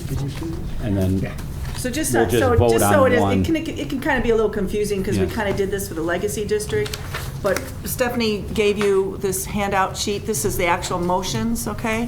So I just want to be clear, that we don't get our votes wrong. You only get to vote yes once on one of these. So in your mind, think through kind of over the next few minutes, which one of these you want to go for. And then the motions will come for each one of those. And so at the end of the night, we should only have, hopefully, Hopefully there's not a hopefully tiebreaker. it's a majority vote on one of them. Otherwise, I'm not Why quite would sure we what want to do would it that way, though? Pardon? Why would we want to do it with three separate motions and not just, Because really, in a public hearing, to continue to do the straw polling and all that is not appropriate. So we've well, we would close the heard, public hearing, number one. pardon? We would close the public hearing before we took a motion for any of these, correct? We're in a public hearing now. Right now, but we Right. would close the public hearing, and then we would discuss, why couldn't we, as a commission, discuss, without actually making a motion, because I think it's, Agreed upon, or consensus? yeah, consensus, that why don't we make a motion on, take a straw poll amongst the commissioners outside the public hearing. Public hearing, let's say, is over with, and then the chairman says, okay, let's just take a straw poll, and goes down the line, and then whichever one is the more supported, just make that motion. Why do three I motions? guess it's sort of that? like we had a discussion a couple months ago about when someone was a dissenting vote, we wanted to give them that respect of having that vote noted. So as this progresses up to the village board, for example, let's just take, on number B, let's say we got a vote of, I don't know, 6-3. 6 in favor, so that meant I don't know how many I've got here tonight, 6, 7. So let's say there was only, I don't know, I can't do the math, 5 in favor of that. And then I had on the second one, I had maybe 1 or 2 in favor of it. I think at some point, the board would like to know. So you just want to have it on record what everybody voted. Yeah, well, not necessarily who it is, but they know that that it wasn't a unanimous vote Right. necessarily. Because if you're doing this outside the public hearing, you do a straw poll, and the majority of you went with option C, is that really respectful of just- dissenting vote? Just to kind of clarify the point here, because I'm pretty sure I was It one. was- Yeah, I mean, let's call a spade here, you know. I don't, I have been uncomfortable when we try to bundle things, and then, you know, there's something you disagree with, and then something Right. you agree with, and you're kind of, you know, forced to suck it up. I don't think that would be the case here. I think that we come to consensus as close as the chair can determine, and then we go for it, right? And that's it. If we can get consensus there, I mean, let's, I think it's something that we've all kind of felt, you know, there's been some public comments about, you know, bundling everything together and. oh, I appreciate the sensitivity to it. Yeah. I think this is, you know, we're talking, in my opinion, about mutually exclusive choices, B, C, and D, as opposed to other types of things where, you know, we have this subject and we're also tossing in this here, you know, I will tell you. I will tell you, I certainly appreciate the effort and the consideration there. I think, yeah, what we're trying to say is after we close a public hearing, then just take a straw poll and see which which sign that we want to go with, and then that will be. And so everybody, what we make if the somebody motion isn't with the majority, they feel they're okay, I guess. Because you may not be the minority, is my point. And that's a fair point. If we can't reach consensus, then it might make sense to go with other ones. So if I understand you correctly, after we get out of the public hearing, we do a straw poll. If it's not unanimous, you're going to ask whoever's in the minority if they're comfortable just having the one motion on the one that hit the majority in the straw poll. I think their opposition, or if they do have it'll be in the record that, and in the minutes, that why they felt that. But they're going to be forced to say no on the whole ordinance. No, just the. Oh, so you're still going to separate, I thought you weren't going to separate it out at all. No, They could do a separate motion for the one. Yeah, this is going separate from, and then we put it into the entire ordinance, and then we can vote on the ordinance. But, I Yeah, mean, see, that's the way I thought. now, that's the parallel. If we were trying to toss the whole ordinance in there, with option. So someone has to vote it down because they don't like this, and they vote down the whole ordinance. Exactly. I just don't want that to happen. Yeah, no. Oh, okay. We're good. Yeah, I think right? we're good. Yeah. I'm misreading you, I guess. Okay. I think we're good. So what else new? So I think at this point that if any commissioners have input on the freestanding signs, this will be the time to, let's talk about it. Well, I'm still talking, so I guess I'll continue. I've done informal polling, because, we have all kind of had our say, and I kind of asked around because, I just wanted input. And the vast majority of, and it was not a scientific statistical sample, I would just say tending towards B. Did you say B or D? B. B as in bumblebee. Bravo. All right. And I will tell you that's a little different from where I personally was when we had our workshop. Just having other discussions. I won't bore you with all the details, but I kind of see the rationale, and so that's kind of where I'm leaning myself. I pretty much lent there towards B as well, and I haven't changed my mind since we last discussed it, so. Okay. I prefer option D. I think this is a directory sign. Tells you what's there. You have an idea of what's in this place, and you look at the sign and you're looking to see if what you thought was there is there. And then you go into that lot and you see all of these wonderful signs on the side of the building that advertise however their national chain wants them to. You say that's the place I need to go, and you park in front of it and you walk in and you're happy. This is a directory sign. It's not meant to be the showy big draw me in. That's why those signs are so big on the side of the building, to draw you in from the street. That's my opinion, and I think D gets that across the easiest. However, I would not vote against option C either. As long as we're uniform and the same color, I can live with the C. But D is my preference. Okay. Okay. Understood. We're already. Commissioner Stewart? Got a couple. I agree 100%. Which Wait, what? what option? They said different things.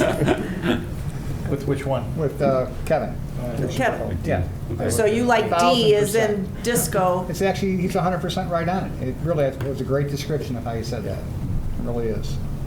D with a backup of C. Is that what I'm hearing? D with a backup of C. Strong D. I'm a strong D. You're a strong D, and you two are I'm a strong B Bs. because on the road, you're not, if you're going fast, you might catch a glimpse of a branding color in the font, and that might help you wayfind to the appropriate strip mall or drive point, that you need too. to turn into, Yeah. and I'm thinking more traffic safety. That's a good point. It is. But if you consider first the size of these signs is Yeah. much smaller in front of you on that little monument than on that wall.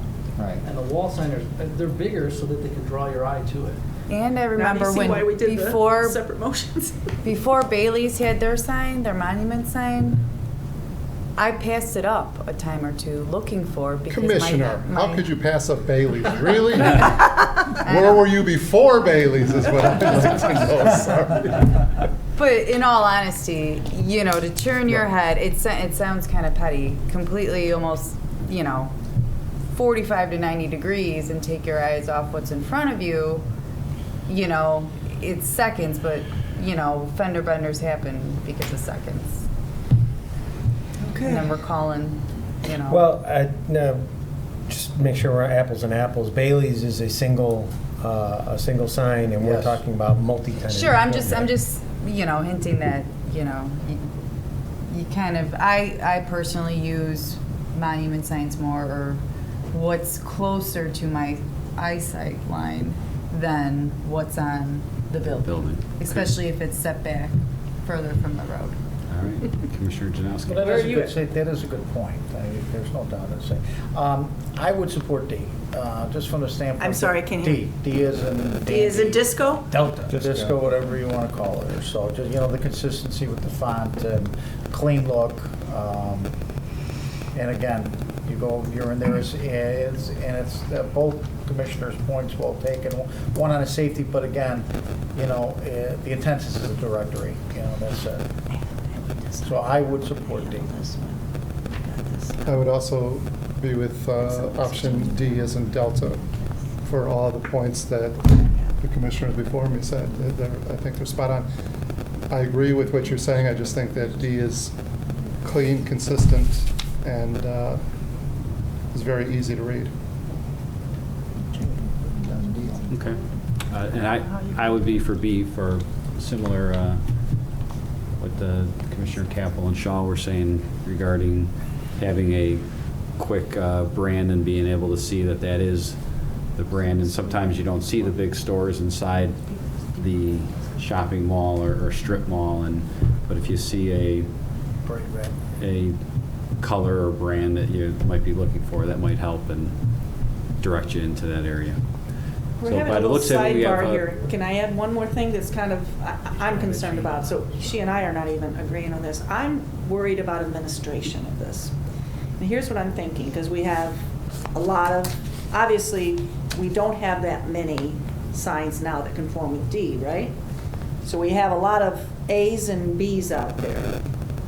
So let's say we have a B sign and the pizza guy goes out. What color is he supposed to put in there? How do, you know, if you got a brand new sign, great. It's an existing. No, it's existing, right? It's an but existing sign. You can't, this is all new signs moving forward. Well, I mean, what do you do No, there? you've got It's existing- grandfathered in, you know, it's well, we don't have a grandfather.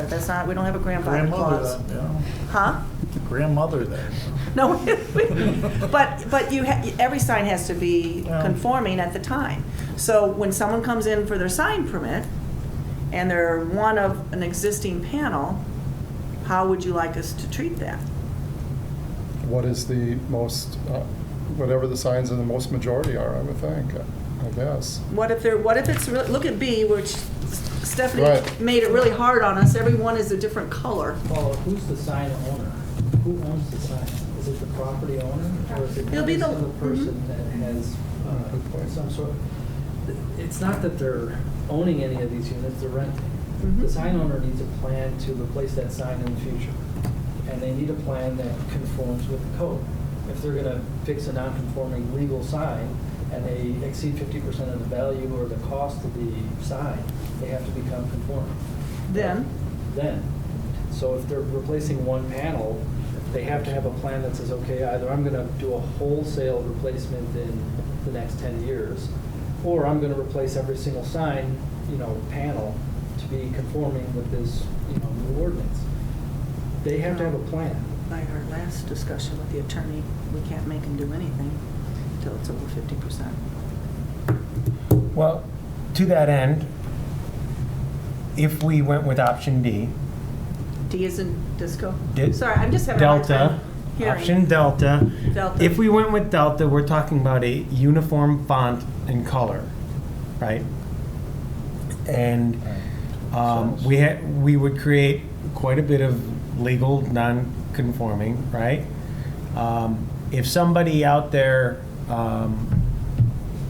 had a sign that kind of looked like B, and to your point, The problem. the pizza joint went away and now it's a taco joint, right? What font would they put in there and what color would it be? Right? Because the others are legal, but now we pull this one off, we don't know what font they're Yeah, supposed to what's use the or what standard? color. I think That's why the C but I was think kind of the what- middle of the road. We had, staff was kind of, I don't Well, wanna speak for you, But Scott. see, Commissioner Still Burkholz was pick it saying down. that it's up to the landlord or the owner of Yeah. the place to say, this is my plan. Right. This is what I'm coming to. So getting to the administration of whatever we decide, I mean, that's a fair point. Hey, you own the property, it's your deal. So the guy comes in and, well, first of all, they're probably gonna go, I didn't know I needed to talk to anyone about this, right? So what you're saying is at the point they swap out, replace one, at that point, they have to decide on what their choice of color and font is, Absolutely. and that's their new sign. And then as the other ones get replaced, they have to Correct. go with that. Yeah, we're gonna have that I- issue with any choice that we With any way make. we go. I can see how that would make sense, and eventually someday we would get to I mean, if continuity they and change all the that. whole panel, that's all. The difficulty would be in monitoring that and making sure that it happens and all that. Right. It makes sense as well, that's our plan, right? I'm just trying to But figure remember, every out. one of these signs have to get signed off on by staff. So they'd have to have a plan on file, Yeah. the owner. Would a compromise position be C in that those of you that felt that, I guess I'm thinking of what Lori had said, where, out of the corner of your eye, you might catch a branding color, but, at least on C, you might see a branding style or a logo, and yet it would meet the D requirements that you've got uniformity and color both in font and background color? But see, I'm gonna tell you something, somebody like Target, if the color was blue, they're not gonna put a blue circle. Target will not put their logo in a blue circle. The only way that logo goes No, up but they is a would write red. Target in their typeface. Correct, but you could do that now. You were worried about you were saying the logo, but Target could say Target in a consistent font with everyone else. No, what I'm saying, I can see, like, it's Target has a specific font, but so does Best Buy, so that might be more easily recognizable. I understand you all would like to see the color, because that gives you immediate understanding, but would C be kind of a middle of the road that might bridge between what both of you are wanting?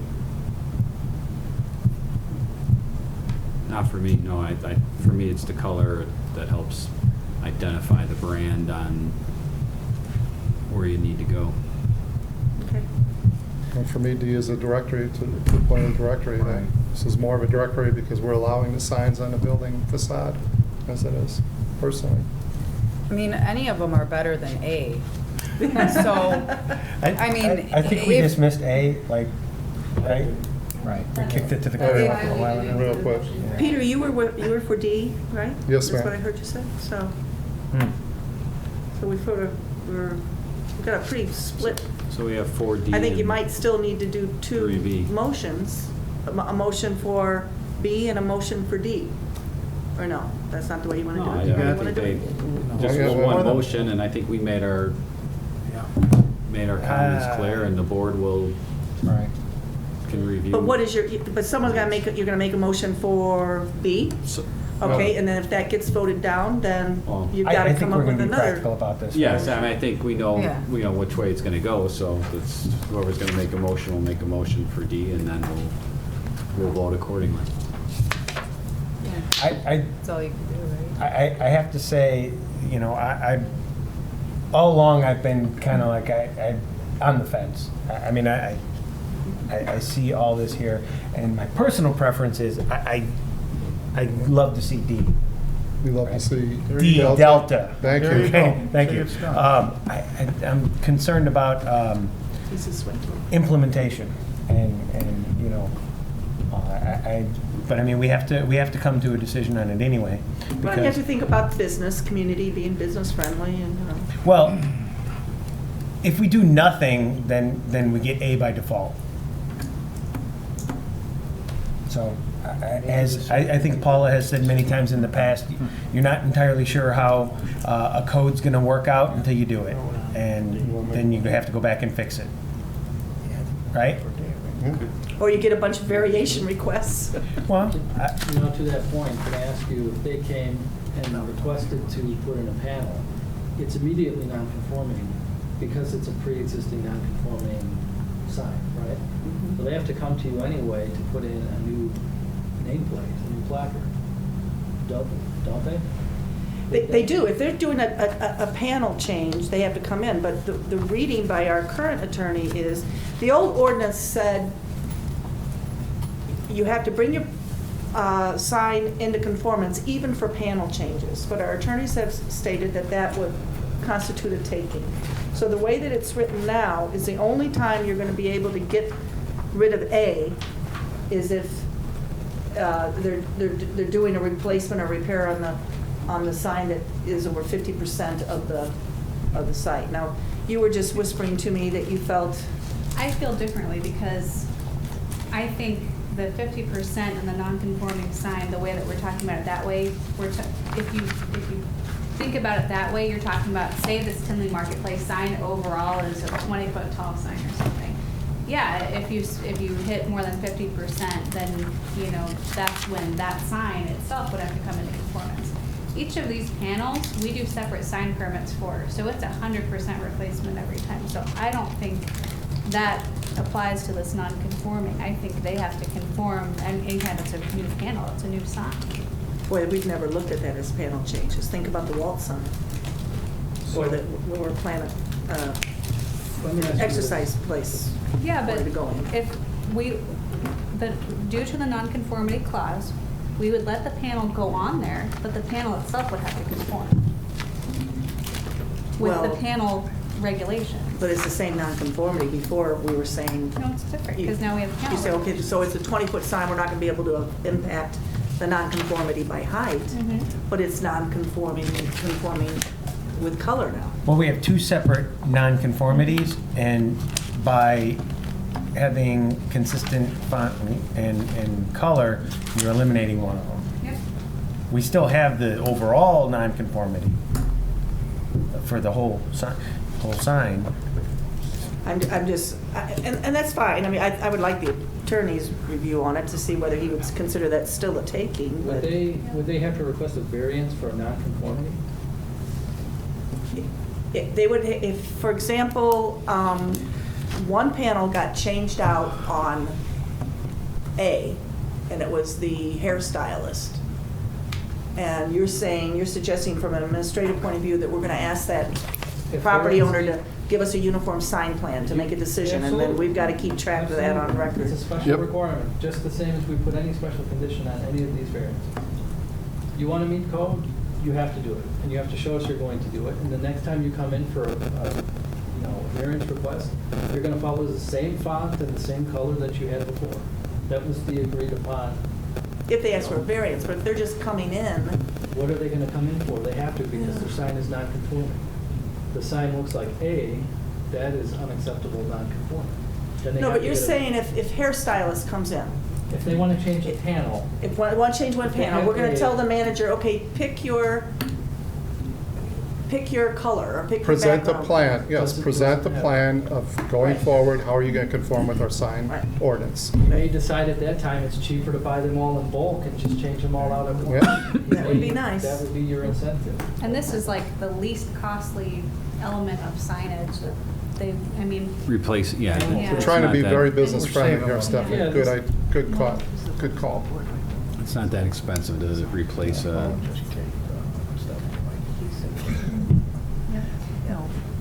I think if you're Well, not yeah. showing on the structure, that is less of a concern if they have to swap out all of the panels. But again, this is something that's Commissioner Chairman? going to affect all signs, so I mean, I think we can just All signs moving you forward. can Yeah. send So that it's over not- before even if we do, Yes. were to decide on B, it's the same issue there. Yep. So, You gotta start somewhere. Yeah, that's what I was saying. So let's- If we, no matter what decision we make, there's going to be the administration Absolutely. issue, whether it's B, C, or D. yes. Okay. So do we make a motion on this now, or are we going through and then I think we need to finish up our discussion, Finish do up. our findings, and then you've got And the. close, okay. You got, she prepared the you've got your first motion, which is the Okay. whole ordinance. Thank you. All right, so, one other thing, on the next page, the awnings and canopies, we're gonna remove C where it talks about color, because I think that would also be difficult to administrate, and so we're gonna just say that lettering is not allowed on the awnings and canopies for A, and B, that it's complementary to the architecture of the building. Someday, later on, when we have design guidelines, we'll be more specific. So you're removing C completely? We're removing C because we don't think we can regulate. It's okay. Not the design, it's better to be through a design guidelines and. Sure. Okay. And just to go back, since we talked to McDonald's a little bit about temporary signs, they will have to come in and get sign permits for any of their Shamrock Shakes or mixed ribs or whatever they want to have out there. And they will have to follow that table on page 22 we talked about regarding the duration of the display to the sign face area. And as you remember, it kind of works in opposites, where the smaller signs can be out longer, the bigger signs have to go in sooner. And that brings me to page 24, electronic message centers. And Paula can talk more about this too, but I know last time we talked a little bit about possibly prohibiting them overall. We did an inventory of most of the ones we think exist in town today, and we would be creating a lot of nonconformities by just overall prohibiting them. So instead of prohibiting them, we suggested making it a little bit more restrictive, and we added in number 2 for location, that an electronic message sign cannot be located within 300 feet of another electronic message sign. We wanted to put this in there because that way you don't have a bunch of these signs in close proximity where it's distracting to your eye, because it's, a bunch of messages all changing all at once in a short view. And that sort of accomplishes at least separating them. And it's kind of first come, first serve if someone's close to you, So I recognize you had to start with a number, yeah. 300. I'm curious your basis for it. Yep, 300 came because in the B5, we said that if you have, the car dealers in B5 had 2 monument signs or freestanding signs, they have to be 300 feet apart. Because Oh. we didn't want 2 signs saying the same thing to be. Excellent. So we've I got got that from there. got a principle I can't tell you if we're we working on. got the 300 from somewhere else. It's been a while since. Right. I don't know, did we Well, get it from any other? so, I mean, to It's the point. consistent, though. Yeah, we Yeah, have consistent. consistency. It's about a block. 2 different concepts, A block but we're is using we're 350. applying a common principle to it, which, someone could argue the number, but the principle is consistent. And so to that end, that makes sense to me, because conceivably, if someone had a 200-foot property with 200-foot frontage, and the guy next door had one that was within 100 feet of his property line, he essentially could have nothing. Well, you could Pending just not have an electronic message sign. I'm sorry, he couldn't have an electronic message sign. That's what I was getting to. The guy on the other side probably could, but, so. Well, not if the street is 90 feet wide, then you can't have any. No, I didn't mean the other side of the street. I was going linear. No, I'm asking the other side of the street. This Oh, would be well, that's a restriction. fair point. The same street? I think it's on the same I side. mean, it's not a distraction if it's pointed in the direction of traffic, because if I'm approaching the back of the sign, it's irrelevant to me. But if it's directed toward the lane of traffic, that's a different story. Although these are usually on both sides. Yeah, I mean, technically that would be the best visibility, but if they were to direct it away. Usually would they're that meet your- perpendicular too, right? Yeah, yeah. I mean, obviously you'd have the visibility, but Bailey's is right up against that utility pole, and it's kind of obstructive when you're coming from one direction, so I don't know that that's an issue. But, I don't like these signs anyway, so I would vote no. But, I don't know. What does it hurt to keep it when it is and then less signs? Even less signs. Well, that kind of, I just thought of another thing too, if we want to say, you know, a certain distance from residential as well. If we're concerned about the impact on residential, I hadn't really thought about that before. We did that, I think, in the Rich Township one. We might have. Do you have that handy? It's not in this document. So I actually, Commissioner Berthold brings up an excellent point there, because I was thinking very two-dimensional in my thinking, you know, down one side of the street, but the 300 is in all directions. But it's Right. more restrictive, and that's where we were going No, to go. I'm just clarifying the point. Oh. I agree with it. Oh, okay. So, Now, let me ask you, if you're going up and down 159th and you have all of these car dealerships, and they all have one sign on their property, and your sign goes down, you can never put one up again on the Tinley side. You could ask for a variance. Then we're gonna get every variance for every property Hmm. along that Well, line. but pre-existing, grandfather, I mean, there's all kinds of things We that don't they have could. grandfather. It's a car dealership. Yeah, but I mean, Just looked at you when you whenever said you're up that. against another township, you have competing ordinances. You're always gonna give the variance to meet whatever they have, so you can keep the businesses here. Although Orland doesn't allow them. Excellent. Excellent, but they can request a variance, can't they? I don't know, but again, I don't like these signs anyway, so I guess I don't know, I'm asking. Well, and you'll like the other part too, where on the next page, on page 25, we lessened the allowable area for it. And I came up with the number 20%, it used to be 50%. In the past, when we calculated the area differently, it was 20% of the total elevation of the sign. So if you use what you see on your screen as an example, they could count all the way to the peak of the point of the Tinley Marketplace and the area of the base of the sign in the past. And they basically just kept adding onto the Width. sign to make it bigger, to get the 20% that they wanted. So we changed that the last time we updated these regulations to say of your allowable sign face area. So now it would be of the area that you see the panels, 20% of it could be that. So you're gonna end up with a little less than half of what is allowed by the code today, because it's going from 50% to 20%. So this will also discourage that type of sign, which I think is what everyone's said, they want to discourage Absolutely. that type of sign. Except for me. So, any other questions about electronic message signs? just to clarify what's in the, I'm pretty sure we already covered this, that the brightness rules Yep. and The nits? that it has to be a static image, essentially, minimum 8 seconds or transitioning, no rolling or flashing. Good. And we'll work on enforcing that better too. Can I ask a question? Can we put in there a minimum distance from any residential area as well? I'm kind of intrigued by that thought. I don't know what the right number is, if it's 500 feet or 300 feet. We did it once. And I have no scientific data to say what it should be. Well, using the same theory, So the only areas we touched. do we have other Township sign is part of- prohibitions of other types of things within residential? You know, we could apply the same.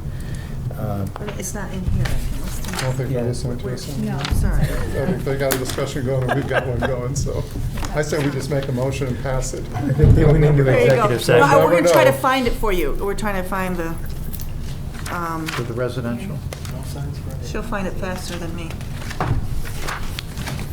How would that work on Harlem? Well, because they're, Because we have houses down, up and down Harlem.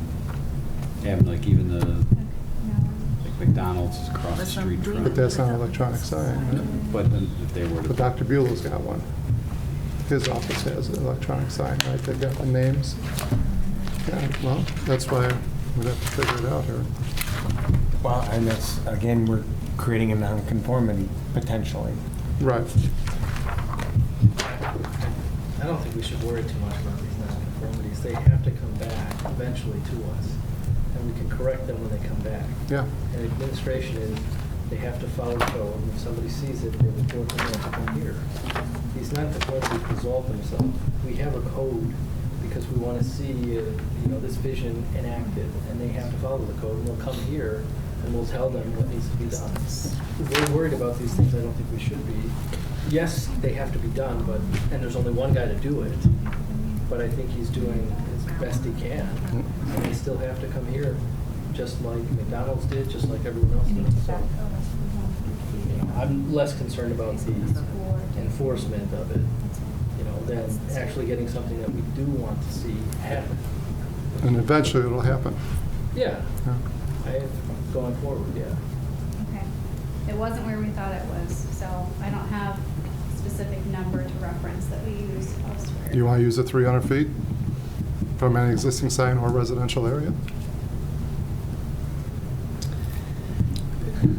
My concern on the 300, there's, Old Park Avenue, there's not any electronic signs allowed. Something at 1,000 feet, and I don't know if it was another community with medical marijuana or Does the bank have something. one? What's the concern with it Churches being have by a residence, though? Well, just I the mean, light the- Flashing all night? They have that problem at the big sign, the illuminated sign that's on I-80 with the resident in Mokina, where its sign is lighted north and south, but the residents to the south, like 187, it's so bright that you're seeing reflections in the blinds and the windows. Well, hopefully we've taken care of that with our ordinance Put in on terms blackout of. shades, that's all, I mean, I think that's the concern, just You're reducing the sign face to 20%, so It's not going to be gotta be a much. small percentage of a, I always just get worried about administration, so is it going to be from a property edge of a residentially zoned property or residentially used property? Because a lot of the churches are residentially zoned. Are you going from a point on the sign to a property edge, or Well, something to consider also is we're putting a lot of discussion and effort into all this here to try and just solve it once, right? Suggestion is maybe we just try and get as close as we can and get the best code we can for the moment. And if we want to come back and revisit this at some point, we can.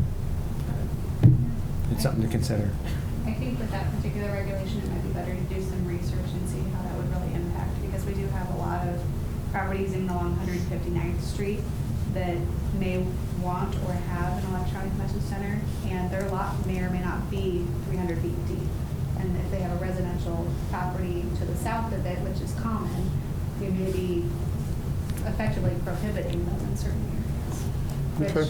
is not bad, because that's kind of, we're wanting to discourage them anyway, but I think it would be in our best interest to do a little bit more research so you know exactly what 100, 200, 300, however many feet looks like.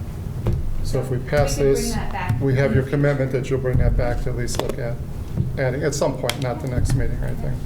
It won't take nearly as long to write up, so. Fair enough. Because we know we'll probably have to come back for something else. all right, fair enough. Anything else on electric signs? Okay, and then at the very end, in page 32, where the definitions start, I moved the definition and regulations for sign face area here. This will be in alphabetical order in section 2, so you won't see it in the sign regulations, you'll see it in section 2 of the zoning ordinance instead. This was originally in the beginning of where we started talking about wall signs and freestanding signs. It really doesn't live there, it's a definition, and how you calculate it. So I moved that, and you'll see also in red some other definitions. You'll see that graphic also that I don't shows think our that this page is, numbers are wrong, because what's in the packet is not, they got 37 feet. this is the one today. Oh, you just gave me Yeah. one, so, Mhm. okay. Has everyone seen the right pages? Yes. Sure. Sorry. That's okay. And so we've got address sign, air dancer sign, which was fun to make, and You did a good job. added a couple words to the banner because we also defined freestanding banner and light pole banner and wall banner. Billboard, box sign, directional sign, feather flag sign, lawn sign, manually changeable copy sign, memorial sign, outdoor bulletin board, and streamer sign. Everything else was pretty much there. Got festoons in there? I don't have the festoon. I didn't really do lighting. But I think it's pretty clear. It's By the drawing. So, Well done. any questions, thoughts, definitions, or anything else? No, excellent work. So, Commissioners, any other questions? oh, yes, if you want to know the menu boards we talked about last time, and they are in here starting on page 27, we have section L, which are standards for accessory signs. That's where we have gasoline sales signs, directional signs, and then on the next page, on page 28, signs accessory to drive-throughs. And even when we were talking to McDonald's, I was looking at this too. The regulation says, when a business requires signage accessory to drive-through components of the business may display an additional freestanding sign for the purpose of advertising the available products/services to the customer using the drive-through.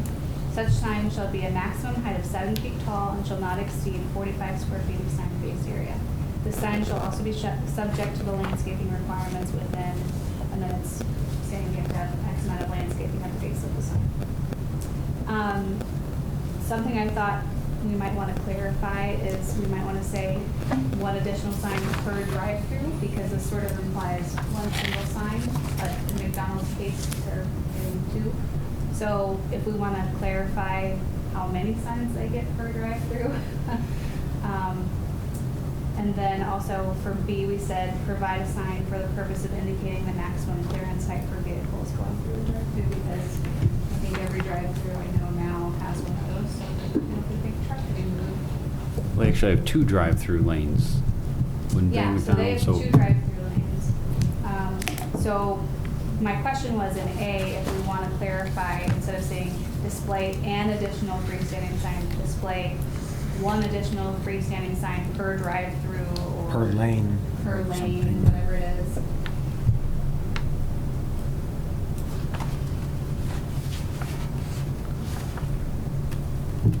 Or if we're comfortable with the idea of them having up to 45 square feet, you could say display additional freestanding signage, and then it's a little vague on how many. Signs that. I think that's probably the best Yeah. way to cover it all together. So if we covered Yeah. that and we gave So square signage. footage, they'd have to split that up between Yeah, 2 lanes or whatever they had. yeah, the only problem with doing it that way is that then it's implied that your total number for all of your signs is 45 square Right. feet. And in the case of McDonald's, they wouldn't meet that for both drive-through lanes. Or say you've got some other establishment that has 4 lanes or something. You're gonna have to divide it quite a bit. So, I mean, realistically, what we are saying, intending here is 45 for a lane, right? If their site allows multiple lanes, I mean, it seems reasonable to me that we're allowing this specification for 1 lane, we will allow it for another lane. They have 6 drive-throughs, we can have 6 of them. So what I would say then is a mixture of kind of both of the 2 things I said. So I would say display additional freestanding signage, and then later on 45 square feet per lane. If that makes sense, so that we're comfortable with each lane having a certain square footage. but then we're not saying specifically how many signs in each lane. That would make Seems sense to reasonable to me. me. Sounds good. See, it's never done. Yeah.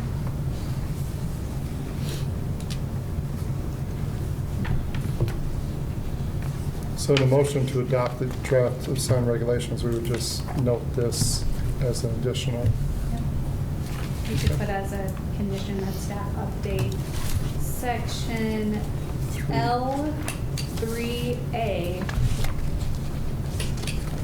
And then if you want to read what the change would be. As discussed in the As meeting, you're fine. discussed. So was the consensus that that was the only additional item on there, and then some of the other stuff we discussed, we would bring up at a later date potentially? Yeah, I think so. Is that where we fell? The only thing that was sort of outstanding was that residential electronic message buffer Right, distance. And we'll look at that in the future and bring that back to you. I'm sure after we test this for a few months and find it Right, other that's kinks. what I thought our consensus was. Okay. Okay. Yep, and Great. then you'll still do separate motion for the freestanding panels. But any other questions? Thanks for providing us all that stuff. Okay. Any other questions from the commissioners? Okay. So then let the record show there's no one in the audience that has any questions? Nobody's interested in signs. No. They will be. They're Yes. watching at Put home. the residential buffer under, they'll all be in here. Huh? Put that residential buffer under, they'll all be in here. So I have a motion to close the public hearing. Motion to close the public Second. hearing, Mr. Chairman. All right, we got a motion by Commissioner Shaw, second by Commissioner Janowski. All in favor? Aye. Any opposed? Motion carried. Do we have any findings of fact that we, We don't for text amendments, but we hope that these will improve the signs that we see. That's a fact.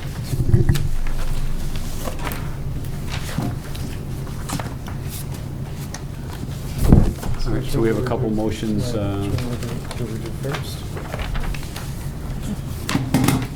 Okay, so you'll see So on we- the sheet that I passed out, there's, the top motion here is about the entire document, which are changes to the definition, section 2 and section 9. And then it's excluding the section that talks about these freestanding panels. And then those have 3 separate motions down there if you want to make separate motions on each option. We're just going to do one. One option, yeah. Okay, whatever you'd like to do. Okay. And then on this first motion where it talks about the entire ordinance that you have in front of you, if you want to put the condition about revising that one. L3A. L3A. Yep, Okay. thanks guys. Is there someone who'd like to make a motion for the top one? Sure. Motion first. Croner, I'd like to make a motion for adopting the draft of the sign regulations, except for the regulation for multi-tenant panels on freestanding signs. And this motion would be to recommend that the village board approve text amendments to section 2 and section 9, excluding section 9.D.2.J of the Village of Tinley Park zoning ordinance as indicated in staff's most recent draft of the comprehensive sign regulation text amendments dated 5/4/2017. In addition, I would place the following condition that L3A would be revised as we have discussed and agreed to in a planning commission meeting tonight. Okay, great. Do we have a second? Second, Commissioner Janowski. All right, second by Commissioner Janowski. And Secretary, will you please take roll?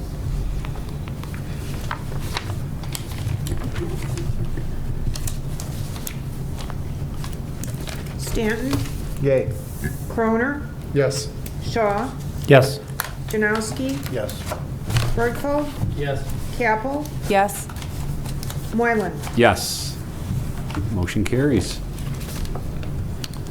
Okay, then we have a second motion on the Commissioner Janowski. table.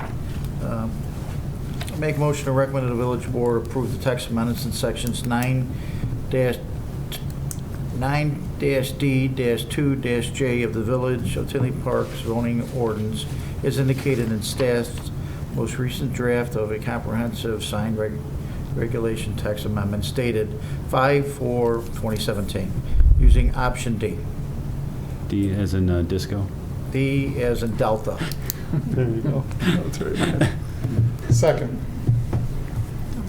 All right, we have a motion by Commissioner Janowski, second by Commissioner Croner. And will the secretary please take roll?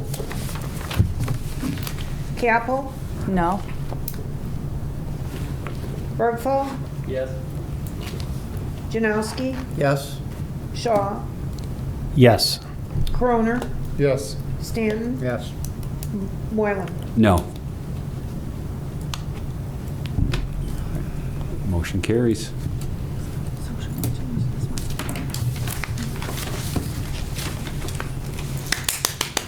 All right, that's Well done, well guys. done by I would agree with Paula, that. Stephanie. All Great the job of hard really work. putting this together. So much, No more changes. so much detail and a lot goes into it, so. Progress, not Do you perfection. guys know we really need to change those zoning ordinance, I hate to tell you. Oh, this is the one you said. This chapter would be perfect. Yeah, this chapter will be perfect. Sunday? No, really awesome job. I know with trying to juggle a lot on your plates of people coming in for, you know, building and then trying to write the new text amendments, so great job of putting all this together. That's really. work done at midnight. What time? Thank you all for your time going over this. I think we, in the staff report, it's been like 10 meetings or so we talked about this or something, so. I know I've toured you all to death with a lot of the science stuff, so thank you. It'll be interesting, you know, because the board, you know, we have a lot of new members too, so we've been doing some orientations and kind of bringing them up to speed a little bit, but it'll be a lot to absorb. Great.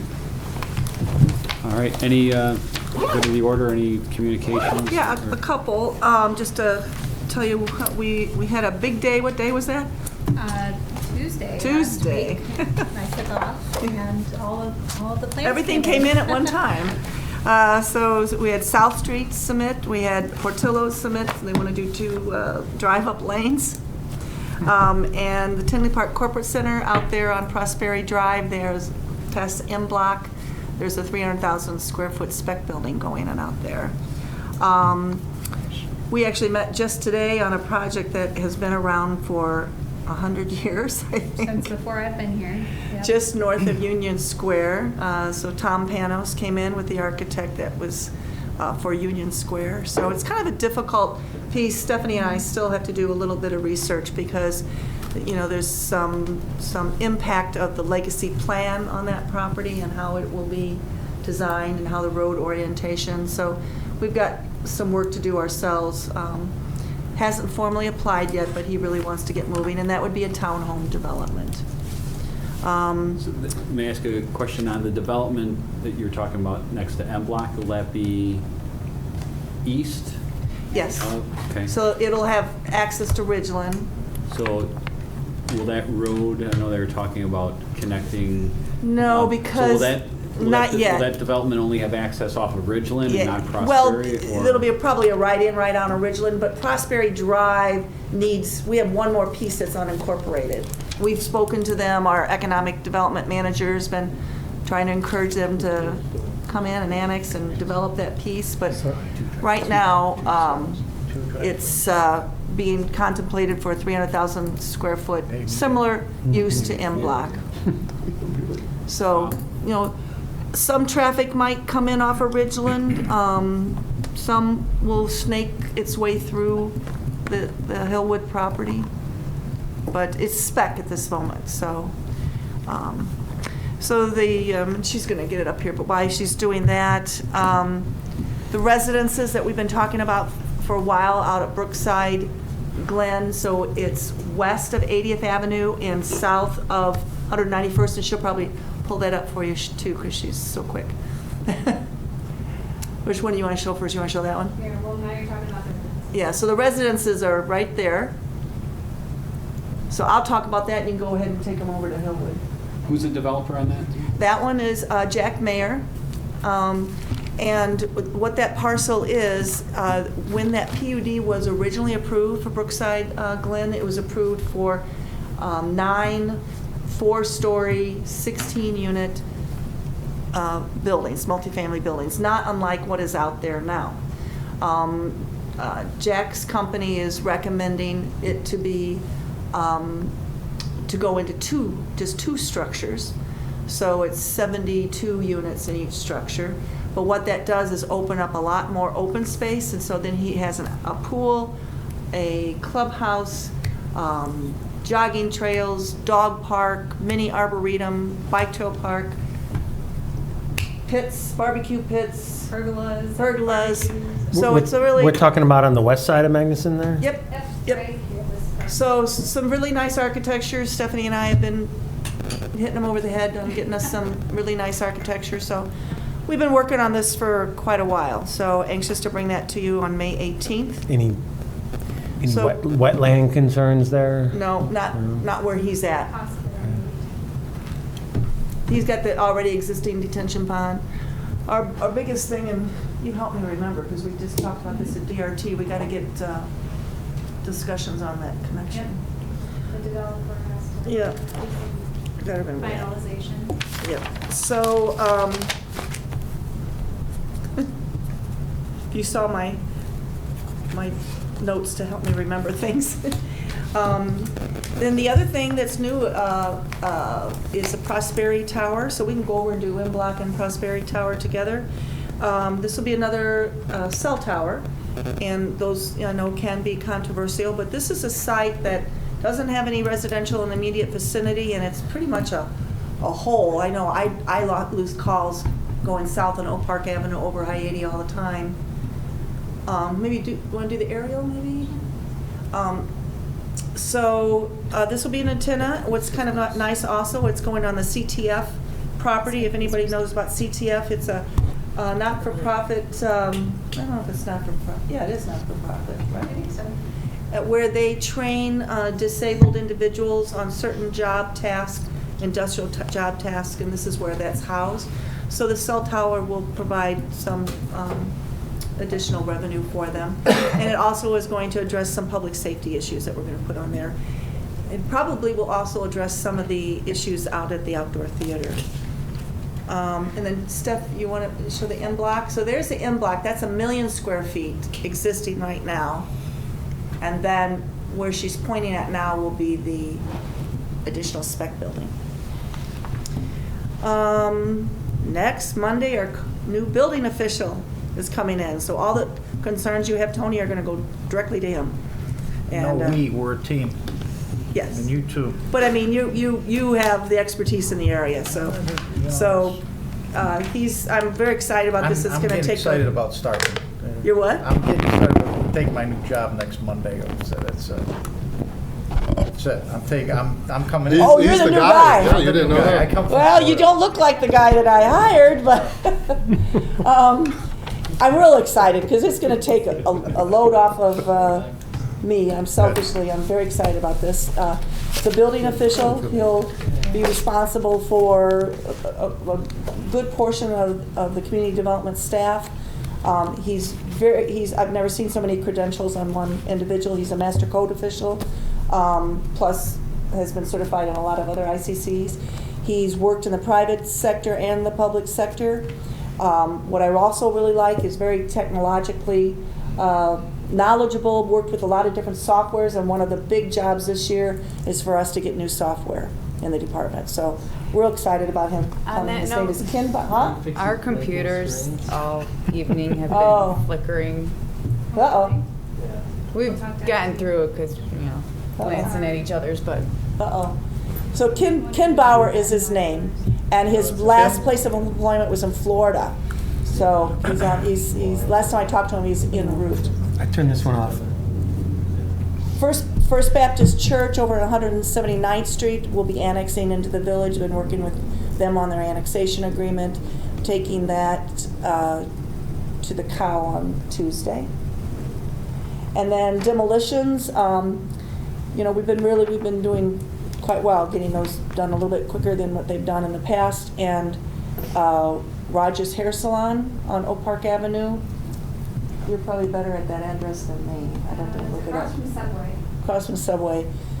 It'll be down by June 1st. So we're gonna be happy about that. The Clark Station, we're still working on. We got a status hearing on May 5th. Is that tomorrow? That's tomorrow? Cinco de Mayo.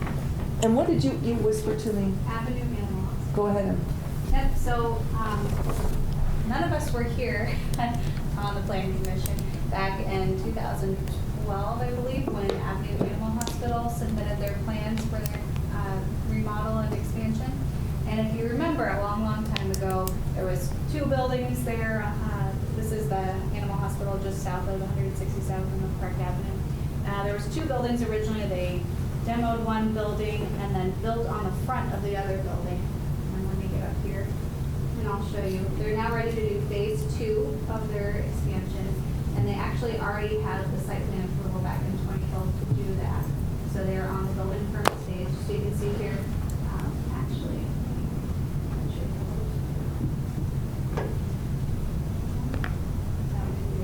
There used to be another structure roughly right here. And so they demoed that one. This is the original structure, and then you can see they added on to the front here. If you've ever looked at the front of the building, it's kind of, You know Google Street? yeah, it's like, it looks like something's missing almost. And so they're gonna add the missing side of it and expand, which is really good. That means they're doing good business and staying in Tinley Park and reinvesting in the property. and They get my money. doing phase 2. Yesterday. So, Oh, good job. You never usually comes out right on. for so me. they're gonna basically add another piece that looks just like this to the other side here. So you'll see that happening in the next couple of months, and exciting to get another. I'm sorry, where's that adding on to? It's adding on to The north side. Yeah, the north side of the building. So you're gonna see another piece. just Oh, like It'll I be got you. symmetrical. on the other side, so it'll be symmetrical. What else? What else you got going? Gosh. 171st and Harlem in the beginning stages. What else do we have? That's what I picked off of the monthly report, so we're probably good. You know, you can always go on the website and look at our monthly reports, and you're It's, gonna, We posted it today. You posted it today? Okay. yeah, Because the other day was March. Well, because we have to wait for it to, yeah, well. Get in. The monthly report is done for the committee of the whole, which is next Tuesday, so we have to turn it in the Friday before, so. Friday before the second Tuesday of the Yeah. month. So. Good to It's know. up there now, it's right here on the quick links, monthly report of active projects. And you can see every department in the village that way. Of course. Well, no, it's just. Oh, I'm sorry. Bless you. Oh, is that ours? Okay. Ours looks the best, because Stephanie does it. It's all planning, building, economic development, code compliance, health and safety. You can see all the projects here. You can see when they might be coming to you. And so you can see kind of who's interested in the village here. There's some preliminary things that are able to discuss here. And building, you can see where everyone's at with building permits, so if you see someone doing work, you can double check if you like. This is just commercial on here, though, this is not residential.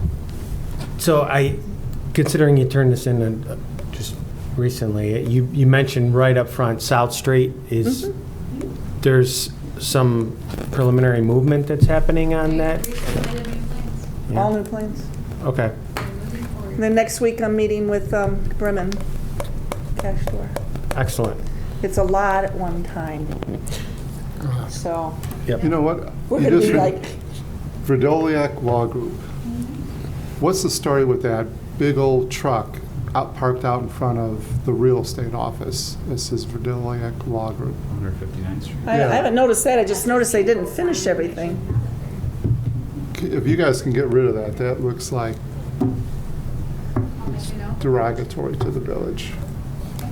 Yeah, it's not even parked in front of the Doliak Law Group. It's parked in front of the Rich Did you Real ever finish Estate. all his stuff? Yeah, because he still has some signage I don't think issues. he's and- done anything. He took down the landscaping. Yeah. So unfortunately, it doesn't look very nice. So I know it's very preliminary. I'm curious, the preliminary plans for South Street, are there any roadway improvements or changes there? As far as, and I'll be very specific about it, I know some of you guys take the train. In my opinion, South Street, it's going to sound odd, it's way too wide. So I don't know if there's thoughts about, narrowing the roadway, having angled parking or something like that. So once they develop that, hopefully it'll between landscaping and things of that nature, that's going to change the scale and the I scope had a there. lot of work to do in terms of going back. You can't believe the files on that project. I mean, I probably have this much in terms physical files, and I haven't even gotten into Mike Merton's files. So I've got to do my work and going back to see what sort of things. Is that, was it Hanson Development? Yes. Work there? Yep. Rich Hanson. It will be a phased project this time, and so I think, the fun part of this project, the part I always like to work on is the architecture and the site planning, but the part that's going to be the most work on this is the complexity of the phasing and the development agreement, because there were some prior approvals that, there were prior approvals, so we're pretty much also starting over, but there was some of that. We have a brand new board as well, but I need to go back, see where we were, and then we have to look at how those incentives were crafted in relationship to the phases. So, yeah. Last question on that project, and again, I know it's totally preliminary, but the reconfiguration of the street corner there, For the one that we're talking about with Bremen? Yeah. The way yeah. What are they? Is it to straighten out 174th, or just get rid of that angle? Or? Yeah, 174th then would go straight off, and you had it there, Steph. We'll get rid of the. I'm just gonna fill this. So Yeah, good job. just close that off. No, you need to go all the. No. You need to go further up. Well, We this, get the point. we would. Yeah, we get the idea. Get rid of this, so Yeah. it'd be one bullshit. So yeah, so the triangle, it would go straight. And just turn that back into a T intersection, essentially. Right. Right. Very good. But there's all kinds, we got a sewer that's 30 feet in the ground there, and so if we develop into that triangle, then we gotta relocate that sewer and. Is that part of the thought, that the property would be developed, the roadway? We have one become- proposal that would develop into that vacated lot, and that would allow us to do a fairly large 5,000 square foot commercial. But that would then Site require the line relocation of the concerns there, sewer. So, sewer, we got at least 150,000 on relocation of that. We got the reconfiguration of the intersection, that's another 150. So we have to really look at all the costs and the phasings. Okay. Sounds good. Thank you. Okay. Is a motion would be in order to Make a motion. close the meeting? Public comments? Any public comment? Let the record show that there are no members of the public here for public comments, so now a motion would be ordered to close the meeting. I guess that's you, Bob. Motion made by Commissioner Janowski, second by Commissioner Stanton. All in favor? Aye. Any opposed? Motion carried. Did Good everybody job, get everyone. this? Did everybody get theirs? Planning Yes, magazine. thank you. Yes.